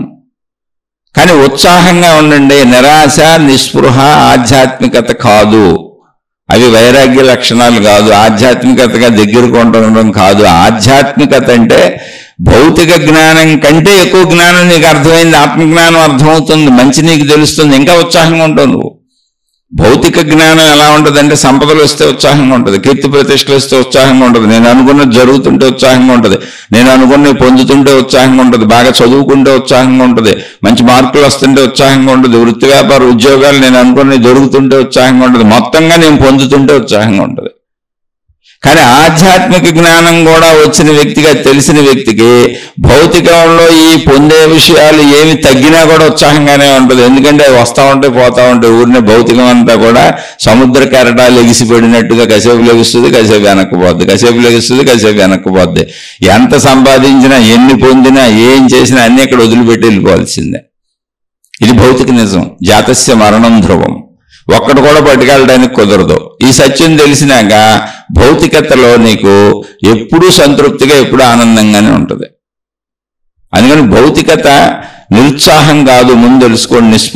నిస్పృహగా అంటే భౌతికంలో నిస్పృహ, నిరాశ ఇవి ఉన్నవాళ్ళు ఓడిపోయే ఆధ్యాత్మికతలకు వచ్చిన వాళ్ళు. ఆధ్యాత్మికంగా నిజంగా ఆధ్యాత్మిక జ్ఞానాన్ని తెలుసుకుందామని వచ్చిన వాళ్ళు కాదు. ఎవరు నిరాశకు లోనవుతారు, ఎవరు నిస్పృహకు లోనవుతారు, ఎవరు భయాలకు లోనవుతారు, ఆందోళనకు లోనవుతారు, ఎవరు ఈ విధమైన నిరాశ నిస్పృహలతో భగవంతుడి దగ్గరికి వచ్చారు, భక్తి మార్గాల్లోకి వచ్చారు, గురువుల దగ్గరికి వచ్చారు, మతాల్లోకి వచ్చారంటే వీళ్ళందరూ కూడా కోరికలతో వచ్చిన వాళ్ళు, జీవితంలో ఓడిపోయి సాధించుకోలేక, సాధించుకుంటున్న ఆ రక్షణ సరిపోక, ఆ తృప్తి సరిపోక, ఆ భగవంతుడి నుంచి ఇంకా ఏదో పొందేయాలి, గురువుల దగ్గర నుంచి ఇంకా ఏదో పొందేయాలి, ఈ ఆధ్యాత్మికతలో ఇంకా ఏదో పొందేయాలి, దీని నుంచి మనకు ఏయో లాభాలు వస్తాయని మహిమలు, మాయలు, అద్భుతాలు ఇటువంటివన్నీ విని వాటిని చదువుకొని పారాయణ చేస్తే పుణ్యం వచ్చేస్తుందని, ప్రదక్షిణ చేస్తే పుణ్యం వచ్చేస్తుందని, మొక్కులు మొక్కుకుంటే కష్టాలు తీరిపోతాయని అలా రకరకాలుగా భావించుకొని అన్ని మతాలలో చెప్పబడుతున్నటువంటి మహిమలు, మాయలు, అద్భుతాలు నమ్మి వచ్చిన వాళ్ళు ఎప్పుడూ నిరాశకు లోనవుతానే ఉంటారు. కానీ వాళ్ళే ఎక్కువ మంది ఉంటారు. ఇప్పుడు ఆధ్యాత్మికతలో, భక్తి మార్గాల్లో, దైవ మార్గాల్లో, మత మార్గాల్లో, గురువు మార్గాల్లో సాగుతున్న మానవ జాతి ఏదుందో అటువంటి మానవ జాతిలో 99 మంది ఇలా భయంతో వచ్చిన వాళ్ళు ఉంటారు. అంటే భయంతో అంటే భౌతిక జీవితాల్లో ఓడిపోతూ, ఎదుర్కోలేక, సతమతమవుతూ, సరిపోక, మనోతృప్తి లేక, సంతృప్తి లేక ఇంకా ఇంకా ఇంకా అని పరుగులు తీస్తూ ఆ పరుగుల్లో సహాయపడతాడని దేవుడికో, గురువుకో, మతంకో వచ్చిన వాళ్ళు. మొత్తం 99% వాళ్ళే ఉంటారు. ఒక 1% ఒక గౌతమ బుద్ధుడిలాగా సంతృప్తిలోంచి వచ్చిన వాళ్ళు ఉంటారు. నిజంగా తెలుసుకుందామని వచ్చిన వాళ్ళు ఎవరో 1% ఉంటారు. మీరు ఆ 1%లోకి వెళ్ళాలి. వెళ్ళే వరకు ఈ నిరాశలు, నిస్పృహలు ఇలాగే ఉంటాయి. ఎవరైనా అందులోకి వెళ్ళాల్సిందే. అది తెలుసుకోవడానికి ఆధ్యాత్మిక చదువు, ఆత్మజ్ఞాన చదువు. ఆధ్యాత్మికం ఎప్పుడూ కూడా నిరాశావాదం అసలు కానే కాదు. అంటే ఇప్పుడు ఆధ్యాత్మికతలో మనం ఇప్పుడు మనల్ని మనం ఎలా తయారు చేసుకోవాలి? ముందు నిరాశను పోగొట్టుకోవాలి. ఈ నిస్పృహను పోగొట్టుకోవాలి, ఈ నీరసాన్ని పోగొట్టుకోవాలి, ఈ బద్ధకాన్ని పోగొట్టుకోవాలి, ఈ సోమరిపోతనాన్ని పోగొట్టుకోవాలి, ఈ భయాన్ని పోగొట్టుకోవాలి, ఈ ఈర్ష్య అసూయ ద్వేషాలను పోగొట్టుకోవాలి. ముందు జీవితంలో సద్గుణాలను సద్భావాలను పెంచుకోవాలి. అందుకని ముందు ఫస్ట్ మనం చేయవలసింది ఏంటి అంటే మంచిగా బ్రతకటం. అందుకే ముందు ఎవరికైనా చెబుతాను, ఆధ్యాత్మికత అంటే ఏమీ లేదు అబ్బాయి, సింపుల్గా మంచిగా బ్రతకటం. ఇక సృష్టి గురించి అంటారా, మీరు ఎంత ప్రయత్నించినా సృష్టి గురించి మీకు ఎప్పటికీ తెలియదు. ఎందుకంటే మీరు ఒక ధూళి కణం. సృష్టి గురించి మీకు ఎప్పటికీ తెలియదు, సృష్టి గురించి మీకు ఎవరో ఎప్పటికీ చెప్పలేరు. ఎందుకని అంటే ఇప్పుడు నేను ఒక సుబ్బారావుని, మీరు ఒక పుల్లారావు, మీరు ఒక పుల్లమ్మ, నేను ఒక సుబ్బమ్మ అనుకోండి ఊరికనే. ఇప్పుడు నేను సుబ్బారావుని అని నాకు ఎవరైనా చెప్పాలా? ఎలా చెబుతారు? నేను సుబ్బారావుని అని నాకు తెలీదా? ఒకవేళ నేను సుబ్బారావుని అని మర్చిపోయాను అనుకోండి, నాకు తెలియట్లేదు అనుకోండి, వాళ్ళు ఎంత చెప్పినా నాకు సుబ్బారావుని అని తెలుస్తుందా? నాకు జాగ్రత్తగా ఆలోచించండి ఒకసారి. నా గురించి నాకు స్వతహాగా తెలుసు అంతే. నాకెవరు గుర్తు చేయక్కర్లే, నేను సుబ్బారావుని అని చెప్పక్కర్లే, ఈ శరీరం నేనేం చెప్పక్కర్లే, కాలు నాది, చెయ్యి నాది, ముక్కు నాది అని నేను అనుకోక్కర్లా. అవన్నీ స్వతహాగా నా ఎరుకలో ఉన్నాయి అంతే. అలా ఇవన్నీ నా స్వతహాగా ఎలా నా ఎరుకలో ఉన్నాయో అనంత ఆత్మశక్తి కూడా అలా స్వతహాగా ఎరుకలో ఉన్న విషయం నాకు. మరి నేను ఎందుకు ఆ ఎరుకను కోల్పోయాను?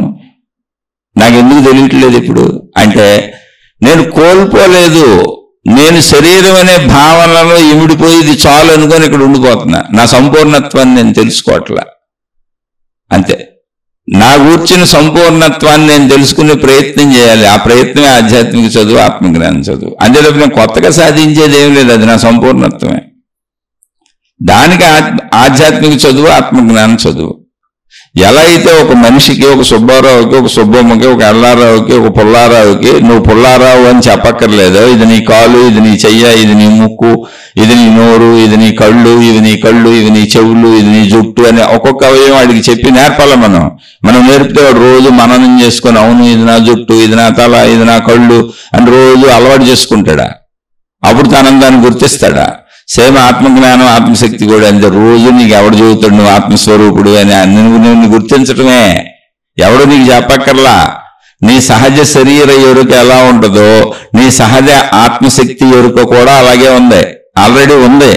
నువ్వు దాన్ని స్మరించట్లా, వద్దనుకొని శరీర ఎరుకలో ఉండిపోయావు చాలు నాకని. పూర్ణ నీ ఎరుకను నువ్వు తెలుసుకునే ప్రయత్నం చేయట్లా. ఎందుకు చేయట్లేదు అంటే శరీర ఎరుకకు సంబంధించినటువంటి పంచేంద్రియ జ్ఞానం ఏదుందో, అంటే పంచేంద్రియ అవసరాలు ఏమున్నాయో, పంచేంద్రియ కోరికలు ఏమున్నాయో, శారీరక అవసరాలు ఏమున్నాయో, ప్రాపంచిక విషయాలు ఏమున్నాయో, చూడటానికి, వినడానికి, గ్రహించడానికి ప్రపంచంలో ఎంత ప్రపంచం ఉందో అది అనంతంగా ఉందో, నువ్వు ధూళికణం లాగా నువ్వు. మొత్తం 24 గంటల సమయం దానికి సరిపోతుంది. ఎంత పొందినా ఇంకా నీకు ఇక్కడ తృప్తి లేదు, ఎన్ని చేసినా ఇక్కడ తృప్తి లేదు. పైగా శరీరం నశించిపోద్ది, మళ్ళీ నశింపు భయం ఒకటి, మరణ భయం ఒకటి. అసలు సత్యం వైపు వెళ్లకుండా ఈ శరీరానికి ముడిపెట్టుకొని శరీరంతో ఉండిపోయాం మనం. కొద్దిగా శరీరాన్ని దాటితే మనకు అన్ని అర్థమవుతాయి. మనం అర్థం చేసుకోవాలి, ఎవరు చెప్పినా అర్థం కాదు. ఎందుకని అర్థం కాదంటే అది నువ్వేగా. ఇది నీ కాలేనో కానీ నువ్వు మర్చిపోతే, నా కాళ్ళని నేను మర్చిపోయాను, నా చేతులు నేను మర్చిపోయాను. ఎవరైనా నీ చేతులు ఏం చెబితే నాకు ఎందుకు గుర్తు వస్తుంది? నేను మర్చిపోయినాక గుర్తురాదు, వాటిని ఎలా ఉపయోగించాలో నాకు తెలీదు. నా కాళ్ళని నేను మర్చిపోయినాక నేను ఎవరో నాకు గుర్తురాదు, నా కాళ్ళని ఎలా ఉపయోగించాలో నాకు తెలియదు. నా పేరు నేను మర్చిపోయినాక, ఇప్పుడు పిచ్చోళ్ళు చూడండి, మెంటల్ హాస్పిటల్లో పిచ్చోళ్ళు ఉంటారు. మీరు చూడండి, రోడ్ల మీద 10 మంది పిచ్చోళ్ళు జరుగుతూ ఉంటారు. వాళ్ళు మర్చిపోయారు, వాళ్ళు కోల్పోయారు. ఇప్పుడు వాళ్ళు ఎవరో వాళ్ళకి తెలియదు, అందుకే పిచ్చోళ్ళు అన్నాం. అంటే మనిషిలా ప్రవర్తించట్లేదు, పిచ్చిగా ప్రవర్తిస్తున్నారు. అవును, నువ్వు మర్చిపోతే అంతే. ఇలా మన స్వతహాగా అనంతాత్మ ఎరుకని మనం గుర్తించట్లేదు. మర్చిపోవటం కూడా కాదు, గుర్తించట్లేదు. శరీర భావం చాలని టైం సరిపెట్టేసుకోండి, 24 గంటలు దాన్ని చాలని. దానివైపు కొంచెం ముందడుగు వేస్తే ఈ శరీరం నేనని మనకు సహజ ఎరుక ఎలా ఉందో, సుబ్బారావు నేనని మనకు సహజ ఎరుక ఎలా ఉందో, ఇది కాలు, ఇది నా కాలు, ఇది నా చెయ్యి, ఇది నా ముక్కు అని నా శరీర అవయవాల సహజ ఎరుక నాకు ఎలా ఉంది, ఎవరో నాకు దీని గురించి ఎలా నేర్పక్కర్లేదు, దీన్ని ఎలా పని చేయించాలో ఎవరో నాకు ఎలా నేర్పక్కర్లేదు, కంటితో ఎలా చూడు, చెవులతో ఎలా విను, నోటితో ఎలా తిను, ముక్కుతో ఎలా వాసన చూడు, ఎలా గాలి పీల్చుకో, ఇలా మలమూత్ర విసర్జన చేయి, ఎవరు నేర్పక్కర్లేదు కదా. ఇలా నిద్రపో, ఇలా అయితే నిద్ర వస్తుంది, ఇలా మెలకు వస్తుంది, ఎవరు నేర్పుతున్నారా? నిద్ర అదే వస్తుంది, మెలకు అదే వస్తుంది. ఇవి ఎంత అప్రయత్నంగా జరుగుతున్నాయో అంత అప్రయత్నంగా అనంతాత్మశక్తిని నేనన్న ఎరుకలో సహజత్వంలోకి వెళ్ళిపోతాం. అయితే మనం ఇప్పుడు దేహంతో ముడిపడిపోయి 24 గంటలు దీనికి పెట్టేసాం, అంతే, ఇటు తీసుకుపోతుంది దీన్ని.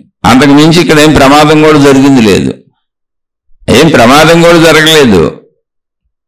అయితే దీన్ని కొద్దిగా గమనించి ఈ విషయాన్ని తెలుసుకొని మన సంపూర్ణత్వాన్ని తెలుసుకునే ప్రయత్నం చేయాలి. ఈ సంపూర్ణత్వాన్ని తెలుసుకునే ప్రయత్నం చేయాలని మనం ప్రపంచాన్ని గమనించినప్పుడు, సృష్టిని గమనించినప్పుడు, లేదా మనం గమనించుకున్నప్పుడు మనకే 3 కనపడతా ఉంటాయి. ఏంటా 3 అంటే, ఏదైనా విషయం చెప్పుకునేటప్పుడు విషయం ఆ వివరణ కోసం ఆ శీర్షికలో చెప్పబడిన విషయం మిగిలిన శీర్షికల్లో చెప్పబడిన విషయాలతో విభిన్నంగా విరుద్ధంగా అనిపించవచ్చు. కాదు, అది అర్థం అవడానికి చెబుతున్న, ఎక్కడ విభిన్నత లేదు, విరుద్ధత లేదు. అందులో అలా చెప్పారు, ఇందులో ఎలా చెప్పారని బరువు పాడు చేసుకోకుండా విషయం అర్థం చేసుకోండి, అంతే. మొత్తంగా నువ్వు అనంతాత్మశక్తి అని తెలుసుకునే ప్రయత్నం అల్టిమేట్గా అయితే, భౌతికంగా అయితే ఏమీ లేదు, నువ్వు మంచిగా బతకడానికి ఎన్ని చెప్పుకున్నా, నువ్వు ఎంత ప్రయత్నించినా మొత్తం ఆత్మతత్వం, సృష్టితత్వం, అసలు ఈ శరీరం ఏంటి అనే దాన్ని నువ్వు ఎప్పటికీ తెలుసుకోలేవు. అసలు అది కుదరదు, అసంభవం. దాని గురించి ఎవరు చెప్పలేదు. ఒక చెబితే ఏం చెప్పారంటే, ఉన్నదంతా ఈ మొత్తం ఉన్నదానికి కారణభూతమైంది ఒకటే శక్తి, అది ఆత్మశక్తి. నువ్వు కూడా అదే. సముద్రంలో నీటి బొట్టు కలిసిపోయినట్టుగా నువ్వు అందులో కలిసిపోవచ్చు తప్ప, సముద్రంలో లోతును కొలిసి వస్తాను, దాని వెడల్పును కొలిసి వస్తాను, దాని పొడుగును కొలిసి వస్తాను, సముద్రం ఎంత ఉందో తెలుసుకొస్తానని బయలుదేరి వెళ్ళినటువంటి ఉప్పు బొమ్మలాగా అటువంటి ప్రయత్నాలు చెయ్యకు అన్నారు. ఒకవేళ ఉప్పు బొమ్మ ఒకటి కొలుసుకొస్తాను, సముద్రపు అంతు చూసేసి వస్తాను, మొత్తం దాని గురించి మీకు వివరాలు చెబుతాను వచ్చి అని సముద్రంలోకి వెళ్ళింది అనుకోండి, ఉప్పు బొమ్మ ఏమైపోద్ది? సముద్రంలో కలిసిపోద్ది, సముద్రమే అయిపోద్ది. మళ్ళీ బయటకు వచ్చి చెప్పుద్దని మనం ఒడ్డును కూర్చున్నాం అనుకోండి, ఎప్పటికైనా మనం అక్కడి నుంచి లేసి వస్తామా? అది వచ్చి చెప్పుద్ది ఎప్పుడన్నా? సేమ్ అంతే. మనం కూడా అనంత ఆత్మజ్ఞాన ఎరుకను నేను పొంది మీకు వచ్చి చెబుతానని ఎవడన్నా అన్నాడు అనుకోండి, నమ్మకండి, ఏం జరగదు, అందులో లీనమైపోవటమే. అందుకే అది అనుభవం. మరి చెప్పేదంతా ఏంటండి, నాయన అనుభవాన్ని ఎవరూ ఇవ్వలేరు. ఓ బెల్లం ముక్క నీకు ఇచ్చాం, తిన్నావు అంటే అనుభవం అంటే ఏంటో తెలియాలిగా. బెల్లం ముక్క నీకు ఇచ్చాం, తిన్నావు, ఎలా ఉంది బాబు అని అడిగాం, తీయగా ఉందండి అన్నావు. ఓకే, సూపర్ నాయన. తీయగా ఉండడం అనేది ఏంటి? అనుభవం కదా. ఓకే నాయన, తీపి అనే అనుభవం ఎలా ఉంది అని అడిగాం. సార్, తీపి అనే అనుభవం ఎలా ఉంది ఎలా చెప్పగలను సార్? బెల్లం మొక్క తీయగా ఉంది, బెల్లం మొక్క పసుపుగా ఉంది, బెల్లం మొక్క గుండ్రంగా ఉంది, బెల్లం మొక్క ఈ సైజులో ఉంది, బెల్లం మొక్క ఇన్ని గ్రాములు ఉంది, అలా చెప్పమండి చెబుతాను సార్. అంతేగాని తీపి ఎలా ఉందో నేను ఎలా చెప్పగలను సార్? అది అనుభవం. నాకు అనుభవం ఏంటి కావాలంటే మీరు కూడా తినే అనుభవం పొందండి, అంతే. అందుకని అనుభవాన్ని ఎవరు చెప్పలేరు. అనుభవానికి వెళ్ళడానికి ఆధారమైనటువంటి వర్ణనలు, విశేషణలు చెప్పగలరు. అందుకే చెప్పినప్పుడల్లా మళ్ళీ నేను చెప్పింది నమ్మొద్దు, నేను చెప్పింది విశ్వసించొద్దు, నేను చెప్పింది అని పరిశీలించండి. ఎందుకంటే మీకు అర్థమైతే అనుభవంలోకి వెళ్ళగలుగుతారు, అర్థం కాదు అనుభవంలోకి వెళ్ళలేరు. అర్థం కాని వాళ్ళందరూ నన్ను విమర్శిస్తారు, అర్థమైన వాళ్ళందరూ నన్ను పొగుడుతారు. రెండూ నిజం కాదు. మీకు అర్థమైంది, అది మీ అదృష్టం. మీకు అర్థం కాలేదు, మీకు అర్థమయ్యే మార్గం ఇంకోటి ఉంటుంది, అది మీ దురదృష్టం ఏం కాదు, మీకు ఇంకో రకంగా అర్థమవుద్ది. మీకు అర్థమయ్యే మార్గాల్లో మీరు వెళ్ళిపోండి, ఎవరికి అర్థమయ్యే మార్గాల్లో వాళ్ళు సాగిపోండి. అర్థమైతే అనుభవం అవుతుంది, అంతే. అది బెల్లం మొక్క అని అర్థమైతే, అది తినొచ్చు అని అర్థమైతే, అది తినడానికి పనికొచ్చేదని అర్థమైతే, ఆ బెల్లం మొక్క విశేషాలన్నీ విని నువ్వు బెల్లం మొక్కను గుర్తించగలిగితే, దాన్ని నోట్లో పెట్టుకోగలిగితే, నమ్మి దాన్ని సపరించగలిగితే, అప్పుడు ఆ తీపి అనుభవం అవుతుంది. ఇది కూడా అంతే. ఆత్మానుభవం నీకు కావాలి. దానికి అవసరమైనటువంటి అనేక రకాలుగా చెప్తూ ఉంటారు. అది నీకు అర్థం అవ్వాలి. అర్థం అవడం అంటే నువ్వు దాన్ని అర్థం చేసుకోగలగాలి, దాన్ని గుర్తుపట్టగలగాలి, ఆ మార్గంలో నడవగలగాలి, అంటే నిన్ను నువ్వు నడిపించుకోగలగాలి, అలా నువ్వు ఉంచుకోగలగాలి. అవన్నీ నీ గుణాలు, నీ శరీరం, నీ మనసు, నీ బుద్ధి నీకు దాన్ని సహకరించాలి. అది అర్థమైతేనే జరుగుద్ది, అర్థం అవ్వదు, జరగదు. ఇక్కడ మనం ఇప్పుడు పరిశీలించుకుంటూ వెళ్తే, ఒకవేళ అంటే మనం తెలుసుకుందామని పరిశీలించుకుంటూ వెళ్తే మనకి 3 తటస్థపడతాయి. ఏంటి 3? నేను శరీరంగా ఉన్నాను ఒకటే. 2, ఈ శరీరం ఉండాలి అంటే ఇందులో ప్రాణశక్తి ఉండాలి. 2, ఓకే. ఇప్పుడు నాకు అన్ని తెలుస్తూనే నేను అన్నిటినీ గ్రహించగలుగుతున్నాను. ఆ తెలిసిన దానికి మళ్ళీ ప్రయత్నించి చేయగలుగుతున్నాను అంటే నాలో ఒక ఇంటెలిజెన్స్, తెలివి పనిచేస్తుంది. అంటే ప్రాణశక్తి ఉంది, శరీరం అనే పదార్థం ఉంది, ఇంటెలిజెన్స్ ఉంది. 3 ఉన్నాయి ఇప్పుడు సృష్టి మొత్తం. పదార్థం ఉంది, ప్రాణశక్తి ఉంది, ఇంటెలిజెన్స్ ఉంది. ఇప్పుడు ఇందులో ఏది నిజమైనది, ఏది అసలు సత్యము అంటే సత్యమే భగవంతుడు. ఎప్పుడు భగవంతుడు అన్నారనుకోండి మీరు ఒక రూపం తీసుకున్నారు, దేవుడు అన్నారనుకోండి మీరు ఒక రూపం తీసుకున్నారు, దేవత అన్నారనుకోండి మీరు ఒక రూపాకృతిలో బంధించారని, పరిమితి అయిపోయారని. అదే దైవము అన్నారనుకోండి పరిమితి అవ్వచ్చు, అవ్వకపోవచ్చు, పరిమితి దాటి కూడా ఉంది. ఇంకా కొంచెం ముందుకెళ్ళి దైవత్వము అన్నారనుకోండి అసలు రూపమే లేదు. అదొక గుణం, స్థితి. ఇందాక మనం చెప్పుకుంది మానవత్వము, దైవత్వము, రాక్షసత్వము. త్యాగం దాకా వచ్చేసి త్యాగం నుంచి అంటే మంచి నుంచి ప్రయాణించుకుంటూ త్యాగం దాకా వచ్చేసి తనకు తగ్గించుకునైనా ఇతరులకు మేలు చేయగలిగితే స్థాయికి వస్తే అది దైవత్వము. త్యాగనేకే అమృతత్వ మానసు. త్యాగము చేత మాత్రమే అమృతత్వము. అంటే అమృతత్వం అంటే చావు లేనటువంటి, మృతత్వము కానటువంటి. మృతత్వము చెందేదేంటి? మనలో మృతి చెందేదేంటి? శరీరం. శరీరానికి సంబంధం లేనటువంటి, మనలో మృతి చెందనటువంటి శక్తి స్వరూపాన్ని తెలుసుకునేటువంటి అర్హత వస్తుంది, దైవత్వం వస్తుంది అని చెప్పారు.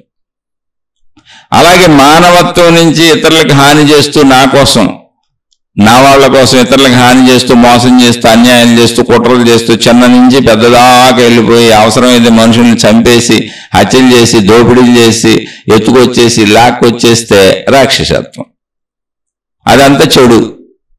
రాక్షసత్వం, మానవత్వం, దైవత్వం. దైవత్వంలోకి వచ్చినప్పుడు ఏమైంది? పుణ్యాన్ని నువ్వు అంటే పరోపకారంలో పుణ్యాన్ని నువ్వు కోరుకోకుండా చేసావు కాబట్టి దైవత్వం వరకు వచ్చావు. దైవత్వం వరకు రావడానికి మహిమేం జరగలా. నీ గుణాలు సంతృప్తి చెంది, నీ ఇంద్రియాలు సంతృప్తి చెంది, నిన్ను నువ్వే సంతృప్తి పరుచుకోవటం వలన వచ్చినటువంటి నీలో కలిగినటువంటి అద్భుతమైనటువంటి ప్రశాంతత, మార్పు, కోరికలు లేని స్థితి. అదే దైవత్వం. ఆ దైవత్వ స్థితిలో నువ్వు ఎవరికి ఏదైనా మేలు చేయగలుగుతావు, నువ్వు సంతోషంగా ఉండగలుగుతావు. ఆ దైవత్వ స్థితి నిన్ను అమృతత్వానికి తీసుకెళ్తుంది. ఇక్కడ దైవత్వము అన్నప్పుడు స్థితి, మానసిక స్థితి. ఇక్కడనే జ్ఞానం బాగా అర్థమవుతుంది. ఎందుకని శరీర భావన తగ్గిపోయింది, నీ అదుపులో ఉన్నాయి. శరీర అవసరార్థం మాత్రమే ఏం కావాలో అవి చేయగలుగుతావు, మిగిలినన్ని ఆపగలుగుతావు. అలా మిగిలినన్ని ఆపగలిగినప్పుడు సమయం మిగిలింది, తృప్తి ఉంది. చక్కగా తృప్తి ఉన్నప్పుడు ఏముంది? ఉత్సాహం ఉంటుంది, నిరాశ ఉండదు, నిస్పృహ ఉండదు. ముందే చెబుతున్న భయం అసలు ఉండదు. తృప్తిలో ధైర్యం ఉంటుంది, ఉత్సాహం ఉంటుంది, శాంతి ఉంటుంది. వీటితో ఏముంది? ఇప్పుడు జ్ఞానాన్వేషణకి ఇవన్నీ అవసరం. తృప్తి కావాలి, ఉత్సాహం అంటే జిజ్ఞాస. ఈ ఉత్సాహం ఎలా ఉపయోగపడుతుంది అంటే జిజ్ఞాస, తెలుసుకోవాలన్న జిజ్ఞాసగా ఉపయోగపడుతుంది. ప్రయత్న శక్తిగా తెలుసుకుంటమే కాదు, దాన్ని సాధన చేసి అనుభవం పొందాలనేటువంటి ఉత్సాహభరితమైన ప్రయత్న శక్తిగా ఉపయోగపడుతుంది. అందుకని పుణ్యం కోరుకోకుండా చేసే వాళ్ళకి జ్ఞానానికి తీసుకెళ్తుంది. అది దైవత్వాన్ని ఇస్తుంది, అది మోక్షాన్ని ఇస్తుంది, అది అమృతత్వాన్ని ఇస్తుంది. అది కోరుకొని చేసే వాళ్ళకి ఏం కోరుకుంటారో ఆ కోరుకున్న దాని వైపు తీసుకెళ్ళి, కోరుకున్నంత ఇవ్వకపోవచ్చు కానీ వాళ్ళు చేసిన దానికి తగినంత ఇస్తుంది, వాళ్ళు కోరుకున్న మార్గంలోనే. ఇది గుర్తుపెట్టుకోవాలి ఇక్కడ. అందుకని నిరాశ, నిస్పృహల ఆధ్యాత్మిక అభివృద్ధి అసలు కాదు. మిమ్మల్ని మీరు ఉత్సాహంగా ఉంచుకోండి. కావాలంటే సినిమాలకు వెళ్ళండి, అలా పార్కులకు వెళ్ళండి, విహారయాత్రలకు వెళ్ళండి, కుటుంబ సభ్యులతో కలిసిమెలిసి ఉండండి. ఇవన్నీ ఏమి అడ్డంకి కాదు. ఎవరు చెప్పారు? అసలు ఇదంతా అడ్డంకి. కుటుంబం అడ్డంకి, భార్యాభర్తల సంబంధం తప్పు, ఈ శారీరక సంబంధాలు ఉండకూడదు అనుకుంటే రాముడికి భార్య ఉందని ఎందుకు చెబుతారు? కృష్ణుడికి భార్యలు ఉన్నారని ఎందుకు చెబుతారు? విష్ణుమూర్తికి లక్ష్మీదేవి భార్యగా ఎందుకు పెడతారు? శివుడికి పార్వతిని భార్యగా ఎందుకు పెడతారు? బ్రహ్మగారికి సరస్వతిని భార్యగా ఎందుకు పెడతారు? మళ్ళీ వీళ్ళందరికీ పిల్లల్ని ఎందుకు పెడతారు? ఏమండి, సరిగ్గా అర్థం చేసుకోండి. చక్కగా నడవండి. ఆధ్యాత్మికత నిరాశ కాదండి. సంసార జీవితంలో పంచేంద్రియ సుఖాలు ఆనందంగా అనుభవిస్తూ ధర్మ లక్షణాలతో సద్గుణాలతో హాయిగా జ్ఞానాన్ని పొందమని సృష్టించిన అద్భుతమైన శరీరాన్ని పనికిమాలిన చీమునెత్తుల శరీరం అని పాడు చేసుకోబాకండి. మనసును పాడు చేసుకోబాకండి, బుర్రను పాడు చేసుకోబాకండి, నిరాశ నిస్పృహలతో నింపుకోబాకండి. దాన్ని చక్కగా హాయిగా ఉంచండి, సంతోషంగా ఉంచండి. ఆ సంతోషంగా ఉండడానికి అవసరమైన భౌతికాలు చేసుకోండి. ముందు కొన్నాళ్ళు భౌతికాల్లోనే ఉండండి, సంతోషాన్ని పెంచుకోండి, తృప్తిని పెంచుకోండి, సద్గుణాలు పెంచుకోండి. తర్వాత ఆధ్యాత్మిక సాధనలకు కుదురు. కానీ నిరాశలోంచి ఆధ్యాత్మిక సాధనలోకి వచ్చారు అనుకోండి, నిస్పృహలోంచి ఆధ్యాత్మిక సాధనలోకి వచ్చారు అనుకోండి, 1,00,000 జన్మలు ఎత్తినా మీరేం పొందలేరు. ఉత్సాహంలోంచి, తృప్తిలోంచి, సంతోషంలోంచి, ఏమీ కోరుకోనటువంటి పరోపకార తృప్తిలోంచి వచ్చిన వాళ్ళు మాత్రమే ఆధ్యాత్మికతను ఇప్పుడు ఎక్కడ ఈ జన్మలోనే పొందగలుగుతారు. అలా గౌతమ బుద్ధుడు ఇప్పుడే పొందాడు, ఇక్కడే పొందాడు. అలా ఎందరో మహాత్ములు ఇప్పుడు ఇక్కడ పొందిన వాళ్ళే. అలా వస్తే ఇప్పుడే పొందేయచ్చు. ఒకవేళ అలా రాలేకపోతున్నారు, సరదాగా మీ భార్య పిల్లలతో చక్కగా కబుర్లు చెప్పుకోండి, శుభ్రంగా ఉండండి, సినిమాలకు వెళ్ళండి, షికారులకు వెళ్ళండి. తప్పు అంటే ఇతరులను బాధించనటువంటి, మోసం కానటువంటి, దేశకాల పరిస్థితుల్లో ధర్మమైనటువంటి అన్ని సుఖాలను ఆనందంగా అనుభవించి ముందు మనసును తృప్తిపరుచుకోండి, హాయిగా సంతోషంగా ఉండండి. ముందు మనసుని తృప్తిపరుచుకోండి, శరీరాన్ని తృప్తిపరుచుకోండి, సంతోషంగా ఉండడం నేర్చుకోండి. అసలు నేర్చుకోకుండా రాబాకండి. సంతోషంతో ఆధ్యాత్మికంలోకి రండి. ఏడుపుతో భక్తితో, ఏడుపు భక్తి వద్దు, కోరికల భక్తి వద్దు, నిరాశ భక్తి వద్దు, నిస్పృహ భక్తి వద్దు, ఈర్ష్య భక్తి వద్దు, అసూయ భక్తి వద్దు, ఓడిపోయిన భక్తి వద్దు, గెలవలేని భక్తి వద్దు. సంతోష భక్తితో రండి, ఆనంద భక్తితో రండి, ఆనందంతో రండి ఇందులోకి. అప్పుడు ఇప్పుడు ఇక్కడే పొందగలరు. మీరు రివర్స్లో వచ్చారనుకోండి, ఎన్ని జన్మలు ఎత్తినా దీన్ని పొందలేరు. అందుకని మీరు ఆనందంగా ఉండాలి, మన అందరం ఆనందంగా ఉండాలనే సృష్టి పంచేంద్రియాలు ఇచ్చింది. స్త్రీ పురుషులను వేరు చేసింది. చక్కగా ఇంట్లోనే సుఖపడండి అని చెప్పింది, ఇంట్లోనే పిల్లల్ని కనమని చెప్పింది. ఎందుకు బతుకుతున్నాను, ఈ బతుకు అర్థం లేదు పర్థం లేదు అనుకోకుండా చక్కగా పిల్లల్ని పెంచుకుంటూ, వాళ్ళకి అవసరమైన సమకూర్చుకుంటూ, నీకు అవసరమైన తీర్చుకుంటూ, పంచేంద్రియాలతో చూస్తూ, వింటూ, అనుభవిస్తూ, ఆనందపడుతూ, తింటూ, తాగుతూ, తృప్తి చెందుతూ, ఎప్పటికప్పుడు కొంత సమయాన్ని మిగిల్చుకొని జస్ట్ జ్ఞానం కొంచెం తెలుసుకోవయా చాలు. అలా తెలుసుకొని సత్జ్ఞానం, మంచి జ్ఞానం, తృప్తి చెందిన జ్ఞానంతో ఆటోమేటిక్గా నువ్వే అనంత శక్తివని నీకే తెలిసిపోద్ది.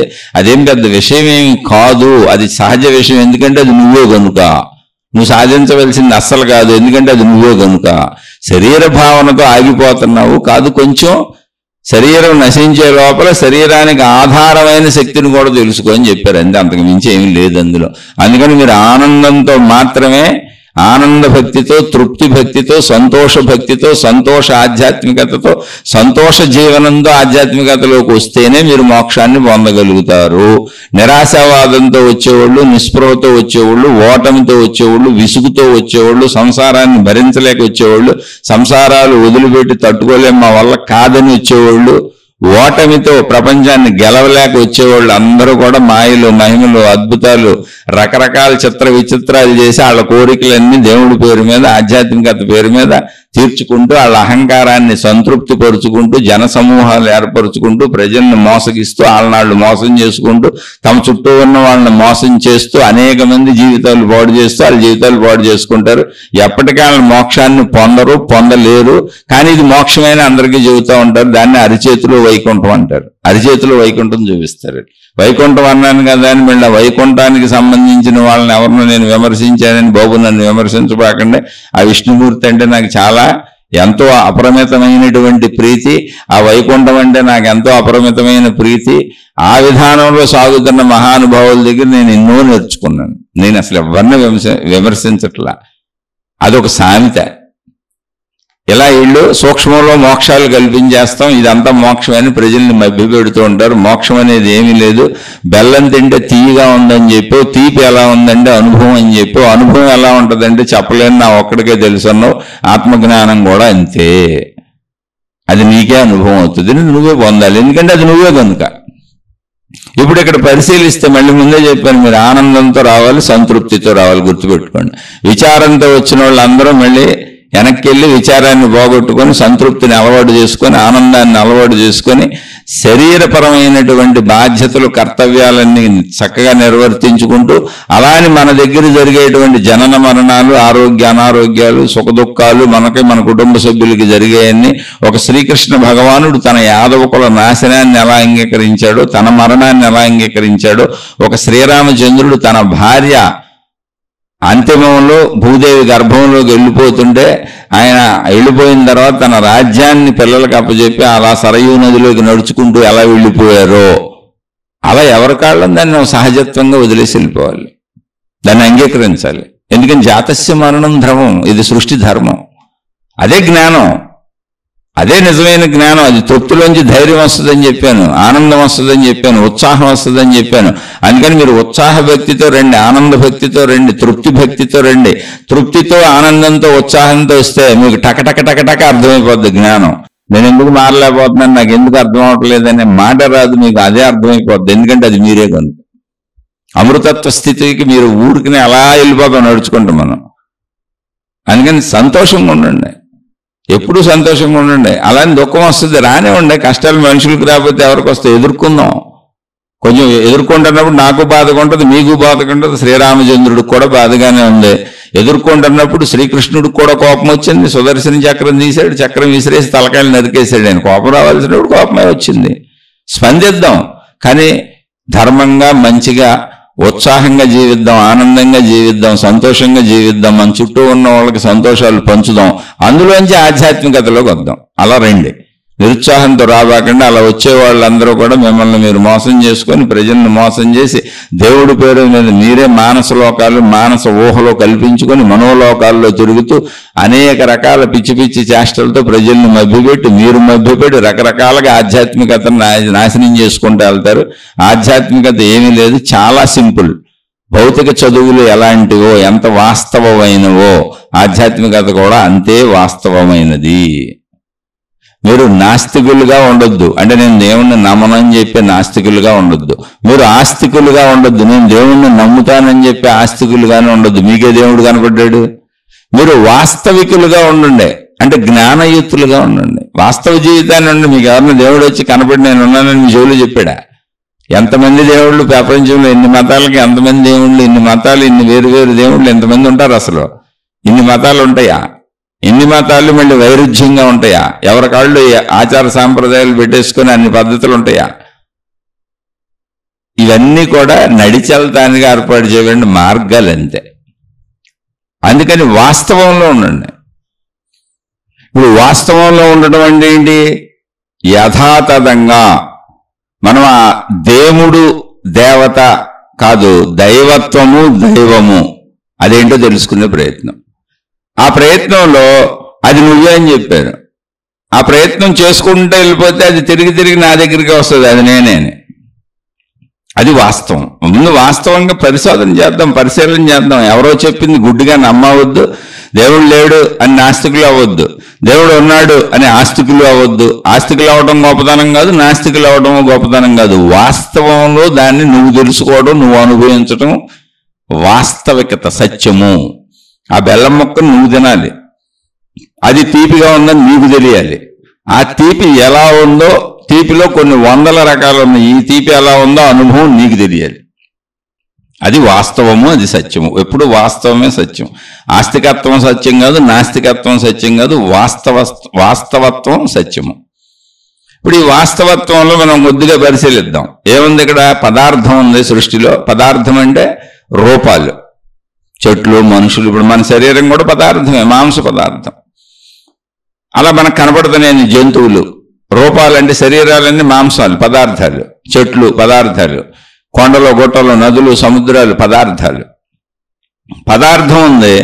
పదార్థం ఉండటానికి ఆధారమైన శక్తి ఉంది. అంటే మనం చలనమైన వాటిలో, అంటే జడ పదార్థాల్లో ఎక్కువ గ్రహించలేం, కానీ జడ పదార్థాల్లో కూడా చెప్పొచ్చు. అయితే అది కెమికల్ ఇంజనీరింగ్ చదివిన వాళ్ళు, కొంచెం ఆ కెమికల్స్ గురించి బాగా తెలుసుకున్న వాళ్ళు, డాక్టర్లు, సైంటిస్టులు వీళ్ళు చెప్పగలుగుతారు.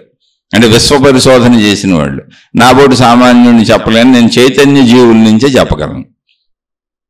చైతన్య జీవులు అంటే మనలాంటి వాటికి వచ్చేటప్పటికి, ఇప్పుడు జంతువుల్లో కానీ మనలో కానీ మొక్కల్లో కానీ తీసుకుంటే పదార్థంగా శరీరం ఉంది. మాంస రూపంలో మనకుంది. దీన్ని నిలబెడుతూ ప్రాణశక్తి ఉంది. ఇప్పుడు పదార్థం దైవమా, ప్రాణశక్తి దైవమా? మళ్ళీ తెలివి ఉంది మనకు, ప్రజ్ఞ, ఏది ఎలా చేయాలి అని. ఏది దైవము అసలు ఏది అంటే ఈ తత్వ విచారణలన్నీ వెనక ఉపనిషత్తుల్లో జరిగినాయి, పురాణాల్లో జరిగినాయి, అనేక చోట్ల వస్తాయి. ఇలాంటివన్నీ జరిగినాయి చర్చలు. అది మహానుభావుల మహర్షుల పేర్లతో సంభాషణల రూపంలో జరిగినాయి. ఏవో ఒక్కొక్కటి అలా సందర్భంలో గుర్తొచ్చినప్పుడు దాన్ని ఆ విషయంలో ఆ శీర్షికలు చెబుతూ ఉంటాను. ఎందుకంటే ఇవన్నీ ఎప్పుడో 25-30 సంవత్సరాల క్రితం నేను చదువుకున్నాయి, తెలుసుకున్నాయి. ఒక సందర్భంలో ఒకటి గుర్తొస్తూ ఉంటుంది. ఇప్పుడు ఆ విషయాన్ని చెప్పుకుంటున్నాం. ఇప్పుడు పదార్థము, ప్రాణశక్తి, ఇంటెలిజెన్స్, తెలివి ఉంది. ఇప్పుడు పదార్థము దైవమా అంటే ఇప్పుడు మన శరీరం ఉంది. పదార్థము దైవం అంటే ఏంటి? అసలు ఇప్పుడు ఏది నిజమైనటువంటి శక్తి? ఇక్కడ కరెక్ట్గా తెలుసుకోవాలంటే దైవం అని దేన్ని అంటున్నాం మనం? దైవత్వం అని దేన్ని అంటున్నాం? అది శాశ్వతం, ఆత్మతత్వం, అనంత శక్తి శాశ్వతము అంటున్నాం కదా. అసలు ఏంటది? అది ఎలా తెలుసుకోగలదు? ఎప్పుడు సత్యమే దైవము. ఇందాకేమన్నాం? వాస్తవము సత్యం అన్నాం. వాస్తవం ఏంటి? బెల్లం తీయగా ఉందనేది నా అనుభవం, నా వాస్తవం. ఎవరో చెప్పారు, అది నమ్మకం. కొంతమంది తీయగా ఉందన్నారు, అవునని నమ్మాను, నమ్మకం, ఆస్తికుడిని. కొంతమంది చిచ్చి బెల్లం తీయగా ఉండటం ఏంటి, అది కారంగా ఉంటుంది అన్నారు, నాస్తికత్వం. నేను నమ్మలేదు. తీయగా ఉంటుంది అనేదాన్ని నేను నమ్మలేదు, నాస్తికత్వం. కారంగా ఉంటుంది అనేదాన్ని నమ్మాను, అది ఆస్తికత్వం. కొంతమంది కారంగా ఉంటుంది అనేదాన్ని నమ్మలేదు, అది నాస్తికత్వం. కానీ అసలు ఈ రెండిటితోనూ పని లేకుండా నేనే డైరెక్ట్గా బెల్లాన్ని తిని అనుభవం పొందాను, అది వాస్తవత్వం, అది సత్యం. ఇప్పుడు మనం ఇలా పరిశీలించుకుంటున్నాం. మనలో పదార్థం ఉంది, పదార్థానికి ఆధారంగా ప్రాణశక్తి ఉంది, ప్రాణశక్తికి ఆధారంగా కదలికలు ఉన్నాయి. అంటే మనం పనిచేస్తూ జీవిస్తున్నాం, తెలివి, ప్రజ్ఞ ఉంది మనలో. ఇప్పుడు ఏంటి అసలు పరిశీలించుకుంటూ వెళ్దాం. పదార్థం ఏంటి? పదార్థం నశించిపోద్ది. ఇప్పుడు పదార్థం ఉంది కదా, ప్రాణశక్తి లేనటువంటి పదార్థం దగ్గరికి వెళ్దాం. అది దేనికన్నా ఉపయోగపడుతుంది అంటే చనిపోయినటువంటి మనిషి, చనిపోయిన మొక్క, చనిపోయిన జంతువు. ప్రాణశక్తి లేదు, అసలు కదలగలదు, అది కదలలేదు. ఇప్పుడు అది ఏమవుద్ది? ప్రాణశక్తి లేదు కనుక నాశనం అయిపోద్ది, వినాశనం అయిపోద్ది. ఇప్పుడు ప్రాణశక్తి లేని మనిషి ఏమైపోతాడు? 2వ రోజుకి 3వ రోజుకి వాసన వచ్చేస్తుంది, కుళ్ళిపోవడం మొదలైపోతుంది. చెట్టు అంతా ఎండిపోద్ది. ఇక అది పొయ్యిలో పెట్టి పొలాల కింద కాల్చుకోవడమే. కాల్చిపోతే మెట్లో కలిసిపోద్ది. జంతువులైనంత కుళ్ళిపోయే వాసన వస్తే మెట్లో కలిసిపోతాయి.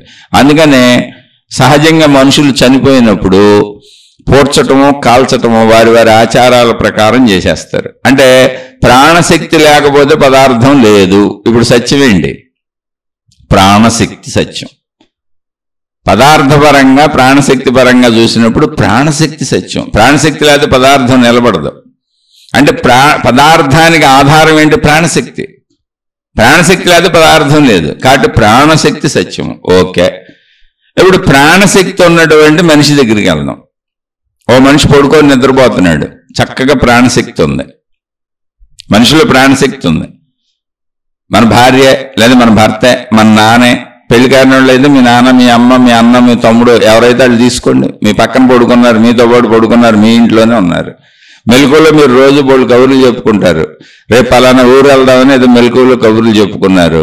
సరే నేను ఆలోచించి చెబుతాను, రేపు నాకు పనులు కుదురుతాయో కుదరవో వీళ్ళని బట్టి ఆ ఊరు వస్తానో రానో చెబుతానో అన్నారు మీరు.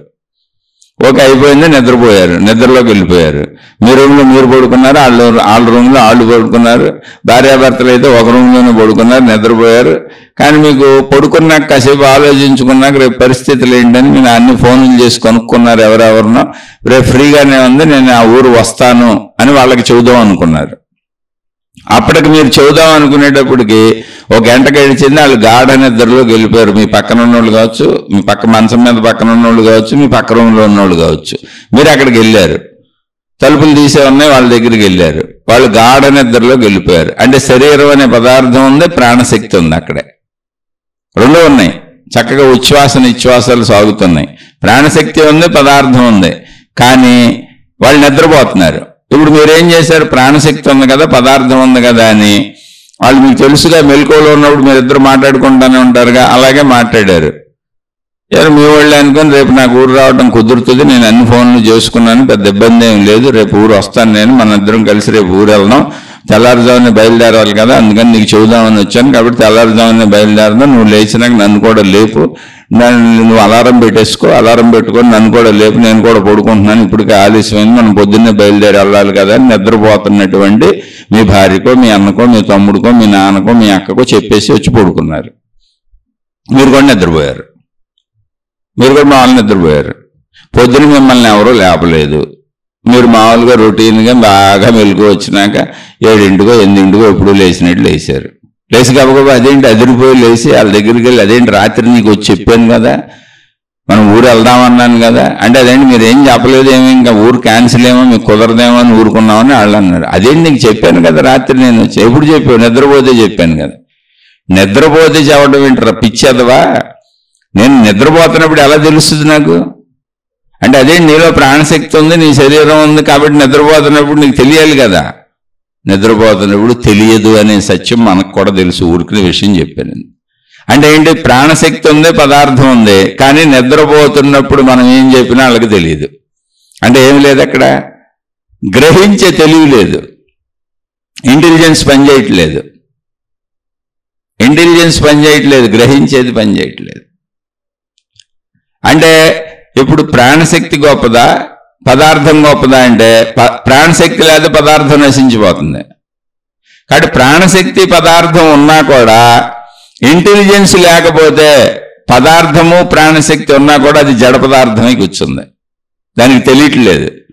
నిద్రపోతున్నారు, చక్కగా ఊపిరి పీల్చుకుంటున్నారు, అక్కడ శరీరం ఉంది, ప్రాణశక్తి చక్కగా ఊపిరి కదలికలు ఉన్నాయి, ప్రాణం ఉంది, పొట్ట పైకి ఊగుతుంది, కిందకు ఊగుతుంది, గురక పెడుతున్నారు, మధ్య మధ్యలో గోక్కుంటున్నారు, అడు తిరుగుతున్నారు, కానీ మనం ఎన్ని చెప్పినా వాళ్ళకి వినపట్టలేదు. కారణం ఏంటి, ఇంటెలిజెన్స్ గ్రహణ శక్తి పనిచేయట్లేదు, తెలివి పనిచేయట్లేదు, ప్రజ్ఞ పనిచేయట్లేదు. ఇప్పుడు ఏది గొప్పదే అంటే, ప్రజ్ఞ గొప్పదే. ప్రజ్ఞానం బ్రహ్మ అన్నారు, అందుకని ప్రజ్ఞానమే బ్రహ్మము, ప్రజ్ఞానం బ్రహ్మ అన్నారు. ఆ ప్రజ్ఞానం అంటే ఏంటి, ఇంటెలిజెన్స్ అంటే ఏంటి, తెలివి అంటే ఏంటి, ఏమీ లేదు, ఎరుక. నాకు నిద్రలో ఏమి లేదంటే ఎరుక లేదు, స్పృహ లేదు, ఎరుక శక్తి లేదు, పనిచేయట్లేదు. అప్పుడు నేను జడమే, రాయిలాగానే, రాతికి నాకు తేడలేదు.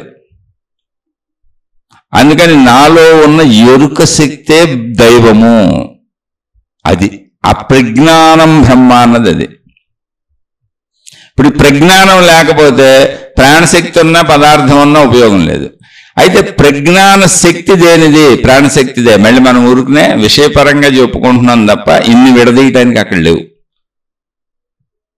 ఎరుక శక్తి ప్రాణశక్తిలోనే ఉన్నది, ప్రాణశక్తి వలన పదార్థం ఉన్నది. ఇదంతా మొత్తం కలిపి ఏకంగా సృష్టి అంతా ఒకే ఆత్మశక్తి, అదే ఎరుక శక్తి.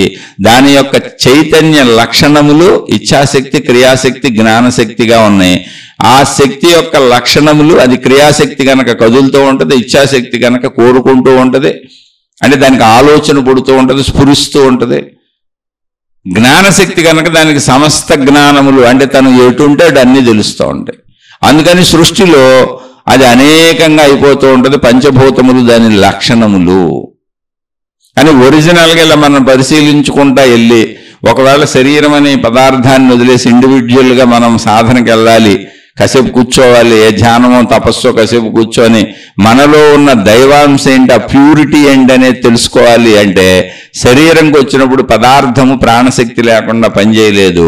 ప్రాణశక్తి లేనప్పుడు చచ్చిపోయాడని ఆ మనిషిని పూర్తి చేయడం, కాల్ చేయడం జరుగుతుంది. ప్రాణశక్తి ఉన్నా కూడా నిద్రపోతున్న మనిషి రాయి లాంటోడు, రప్ప లాంటోడు, జడ పదార్థం లాంటోడు, చెన్ని చెప్పినా అర్థం కాదు నిద్రలో. ఆ ప్రాణశక్తి ఉన్న ఉపయోగం లేదు. కాబట్టి ఇక్కడ ఉపయోగముగా ఉన్నదేంటి, ఎరుక, ప్రజ్ఞానం బ్రహ్మ, ఆ ఎరుక శక్తిని నేను. కాబట్టి ఇప్పుడు మనం ఏదైనా ధ్యానానికి కూర్చొని నా అనంత ఆత్మశక్తి ఎరుకని నేను పొందాలి అంటే, నా ఎరుకని నేను పొందటమే. శరీరభావం మర్చిపో, మనోభావం మర్చిపో, ప్రాణశక్తి భావం మర్చిపో, సర్వం మర్చిపో, అలా లోపల కూర్చొని ఉన్నాను అన్న ఉనికిని అనుభవించు. ఆ ఉనికి ఎక్కడ ఉంది, ప్రాణశక్తిలోనే ఉంటుంది. అంటే శరీర మనోస్థితులు దాటితే ప్రాణశక్తే ఎరుక శక్తిగా పనిచేస్తూ ఉంటుంది.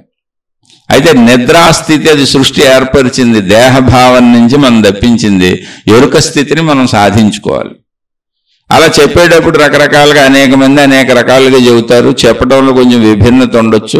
నాకంటే బాగా చెప్పగలిగిన వాళ్ళు, గొప్పగా చెప్పగలిగిన వాళ్ళు ఎందరో మహాత్ములు, వేల లక్షల మంది బాగా చెప్పారు, గొప్పగా చెప్పారు. ఇప్పటికే ఇంకా బాగా చెబుతున్నారు, గొప్పగా చెబుతున్నారు. నేనే చాలా తక్కువ వాడిని, నేను గ్రహించే స్థాయి కూడా చాలా తక్కువ స్థాయి. అందుకని నా గ్రహణ స్థాయిలో ఏదో వాడుక భాషలో నాకు అర్థమైనంత చెబుతున్నాను. ప్రజ్ఞానం బ్రహ్మ అన్న వాక్యం ఇది. అందుకని మనం మన ఎరుకలోకి రావాలి, ఆ ప్రజ్ఞానంలోకి వచ్చి కూర్చోవాలి. జస్ట్ అది ఎరుక అంతే. మళ్ళీ తెలివిని వాడటం కాదు. తెలివిని వాడటం అంటే ఏంటి? ఇది ఎలా చేద్దాం, అది అలా చేద్దాం, ఆడు అలా చేసాడు, ఇలా చేసాడు, మనం లౌక్యంగా ఉందాం, మనం తెలివిగా ఉందాం, మార్చేద్దాం, ఈ నిచ్చేద్దాం, అది కాదు. ఆ తెలివి కాదు. గ్రహణ శక్తి, ఎరుక శక్తి, స్పృహ. నిద్రలో ఏముంది? స్పృహ లేదు, ఎరుక లేదు. అంతే. జస్ట్ ప్రాణం ఉంది, పదార్థం ఉంది, ఎరుక పనిచేయట్లేదు. ఆ ఎరుక ఇంటెలిజెన్స్ అండి, అవేర్నెస్. దాన్ని అవేర్నెస్ అన్నారు. అవేర్ లేదు, నేను అవేరే లేను, నిద్రపోతున్నాను, నాలో అవేర్నెస్ పనిచేయట్లేదు. ఆ ఎరుక శక్తిలోకి, అంటే నిద్రపోకుండా మెలకువలో నా అంతటా నేను ఒక ధ్యాన భంగియంలోనో లేదా ప్రశాంతంగానో ఒక చోట కూర్చొని శరీర భావాన్ని వదిలేసి, మనోభావాన్ని వదిలేసి, ఉన్నాను అనే వదిలేసి జాగ్రత్తగా కూర్చుంటే ఉన్నాను అన్న ఒక ఎగ్జిస్టెన్స్ నాకు తెలుస్తూ ఉంటుంది. జస్ట్ అంతే. ఉన్నానన్న భావాన్ని అనుభవం చెందుతూ ఉండు. దానికి మనోభావాలు అడ్డం పడతా ఉంటాయి, శరీర భావాలు అడ్డం పడతా ఉంటాయి, ప్రాపంచిక భావాలు అడ్డం పడతా ఉంటాయి. నువ్వు ట్రై చేసుకుంటూ ఉండాలి అంతే. ఇది చాలా తేలికైన చదువు, కానీ ప్రాక్టీస్ అధికంగా ఉంటుంది అంతే తప్ప ఇందులో మళ్ళీ నేనేదో నిరాశ, నిస్పృహ, ఇవన్నీ కూడా భౌతిక సంబంధమైన, శరీర సంబంధమైన, మనో సంబంధమైన విషయాలు. నాకు నిరాశగా ఉందండి, నాకు నిస్పృహగా ఉందండి, నాకు బాధగా ఉందండి, నాకు భయంగా ఉందండి, ఇవన్నీ ప్రపంచంతో సంబంధం ఉన్న శరీరం, ఆ శరీరంతో సంబంధం ఉన్న మనసు, మనసుతో ఏర్పడిన ప్రాపంచిక శారీరక సంబంధ బాంధవ్యాల మధ్య ఉన్న నలుగుడు అలా చెబుతూ ఉంటుంది. అది ఆధ్యాత్మికత కాదు, జ్ఞానము కాదు, భక్తి కాదు. దాన్ని అసలు దీనికి ఆపాదించొద్దు. అది కేవలం శరీరపరమైన విషయం.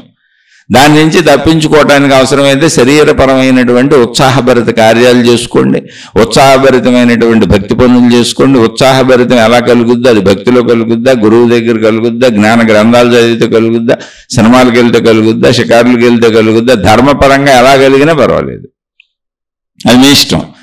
ఉత్సాహంతో మాత్రం మీరు భక్తిలోకి రండి, ఆధ్యాత్మికతలోకి రండి, జ్ఞానంలోకి రండి. నిరుత్సాహంతో వస్తే మీరు ఎన్ని జన్మలు ఎత్తినా పొందలేరు. అందుకని ముందు ఉత్సాహం తెచ్చుకోండి. ఉత్సాహ జీవితాన్ని జీవించడం, దానికి ఆధారం మంచిగా జీవించడం, తృప్తిగా జీవించడం, సంతోషంగా జీవించడం. ఆ మంచిలోంచి, ఆ తృప్తిలోంచి, ఆ సంతోషంలోంచి జ్ఞానాన్ని తెలుసుకుందామని ఆధ్యాత్మికతలోకి రావడం అంతే. జిజ్ఞాసులు అవ్వాలి. జిజ్ఞాస అంటే ఏంటో తెలుసా? నాకు ఎటువంటి అవసరం లేదు, నా స్వస్వరూపాన్ని తెలుసుకోవడానికి వచ్చాను అంతే. ఇక్కడికని నేనే కోరికలతో రాలేదు, ఆశలతో రాలేదు. కేవలం నా స్వస్వరూపాన్ని, ఆ జ్ఞానాన్ని తెలుసుకుందామని ఆసక్తితో రావడమే జిజ్ఞాస. జిజ్ఞాసుగా మారండి.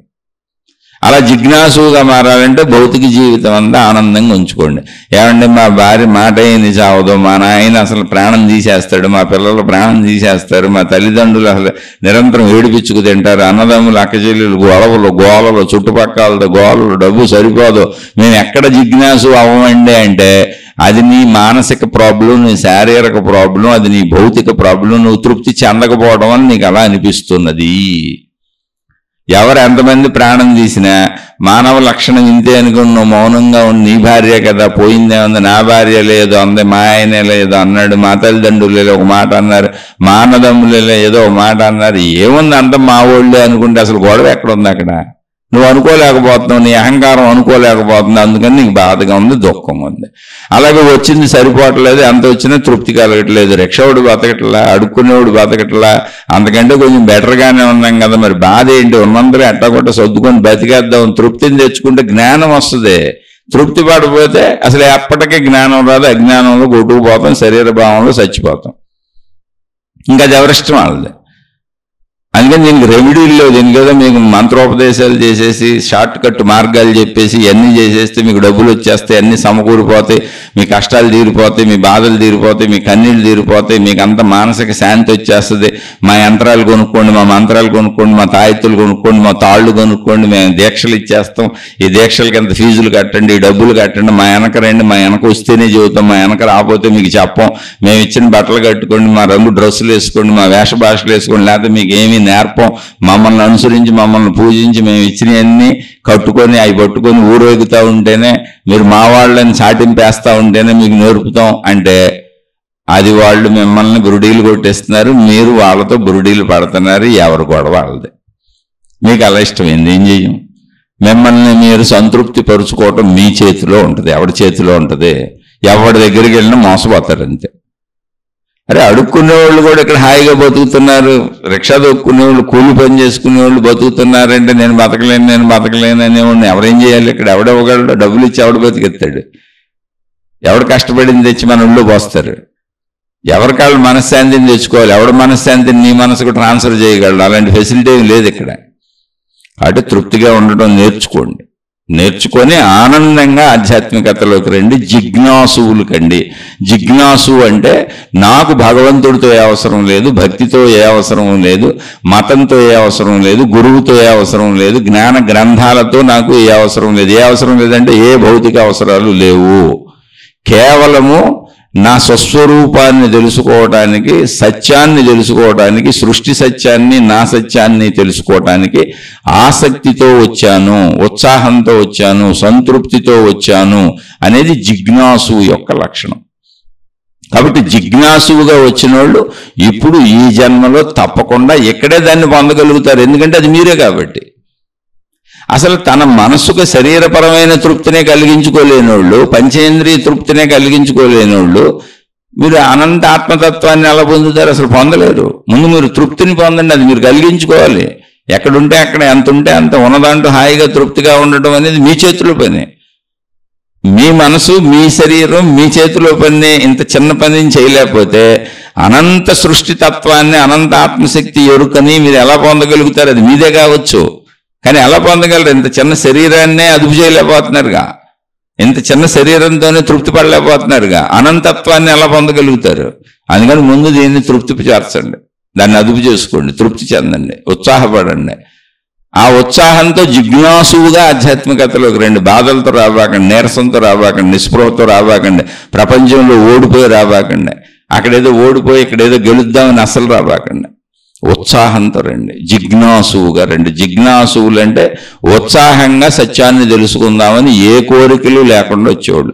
అలా మీరు అప్పుడు మతాన్ని అనుసరించిన, గురువుని అనుసరించిన, జ్ఞాన గ్రంథాలను అనుసరించిన, ఎవరిని ఎక్కడ ఏ రీతిని అనుసరించినా మీరైతే సత్య మార్గానికి వెళ్తారు. ఒకవేళ మోసగాళ్ళని అనుసరించినా మీరు సత్య మార్గానికి వెళ్తారు. ఎందుకంటే మీరు జిజ్ఞాసువులు కనుక.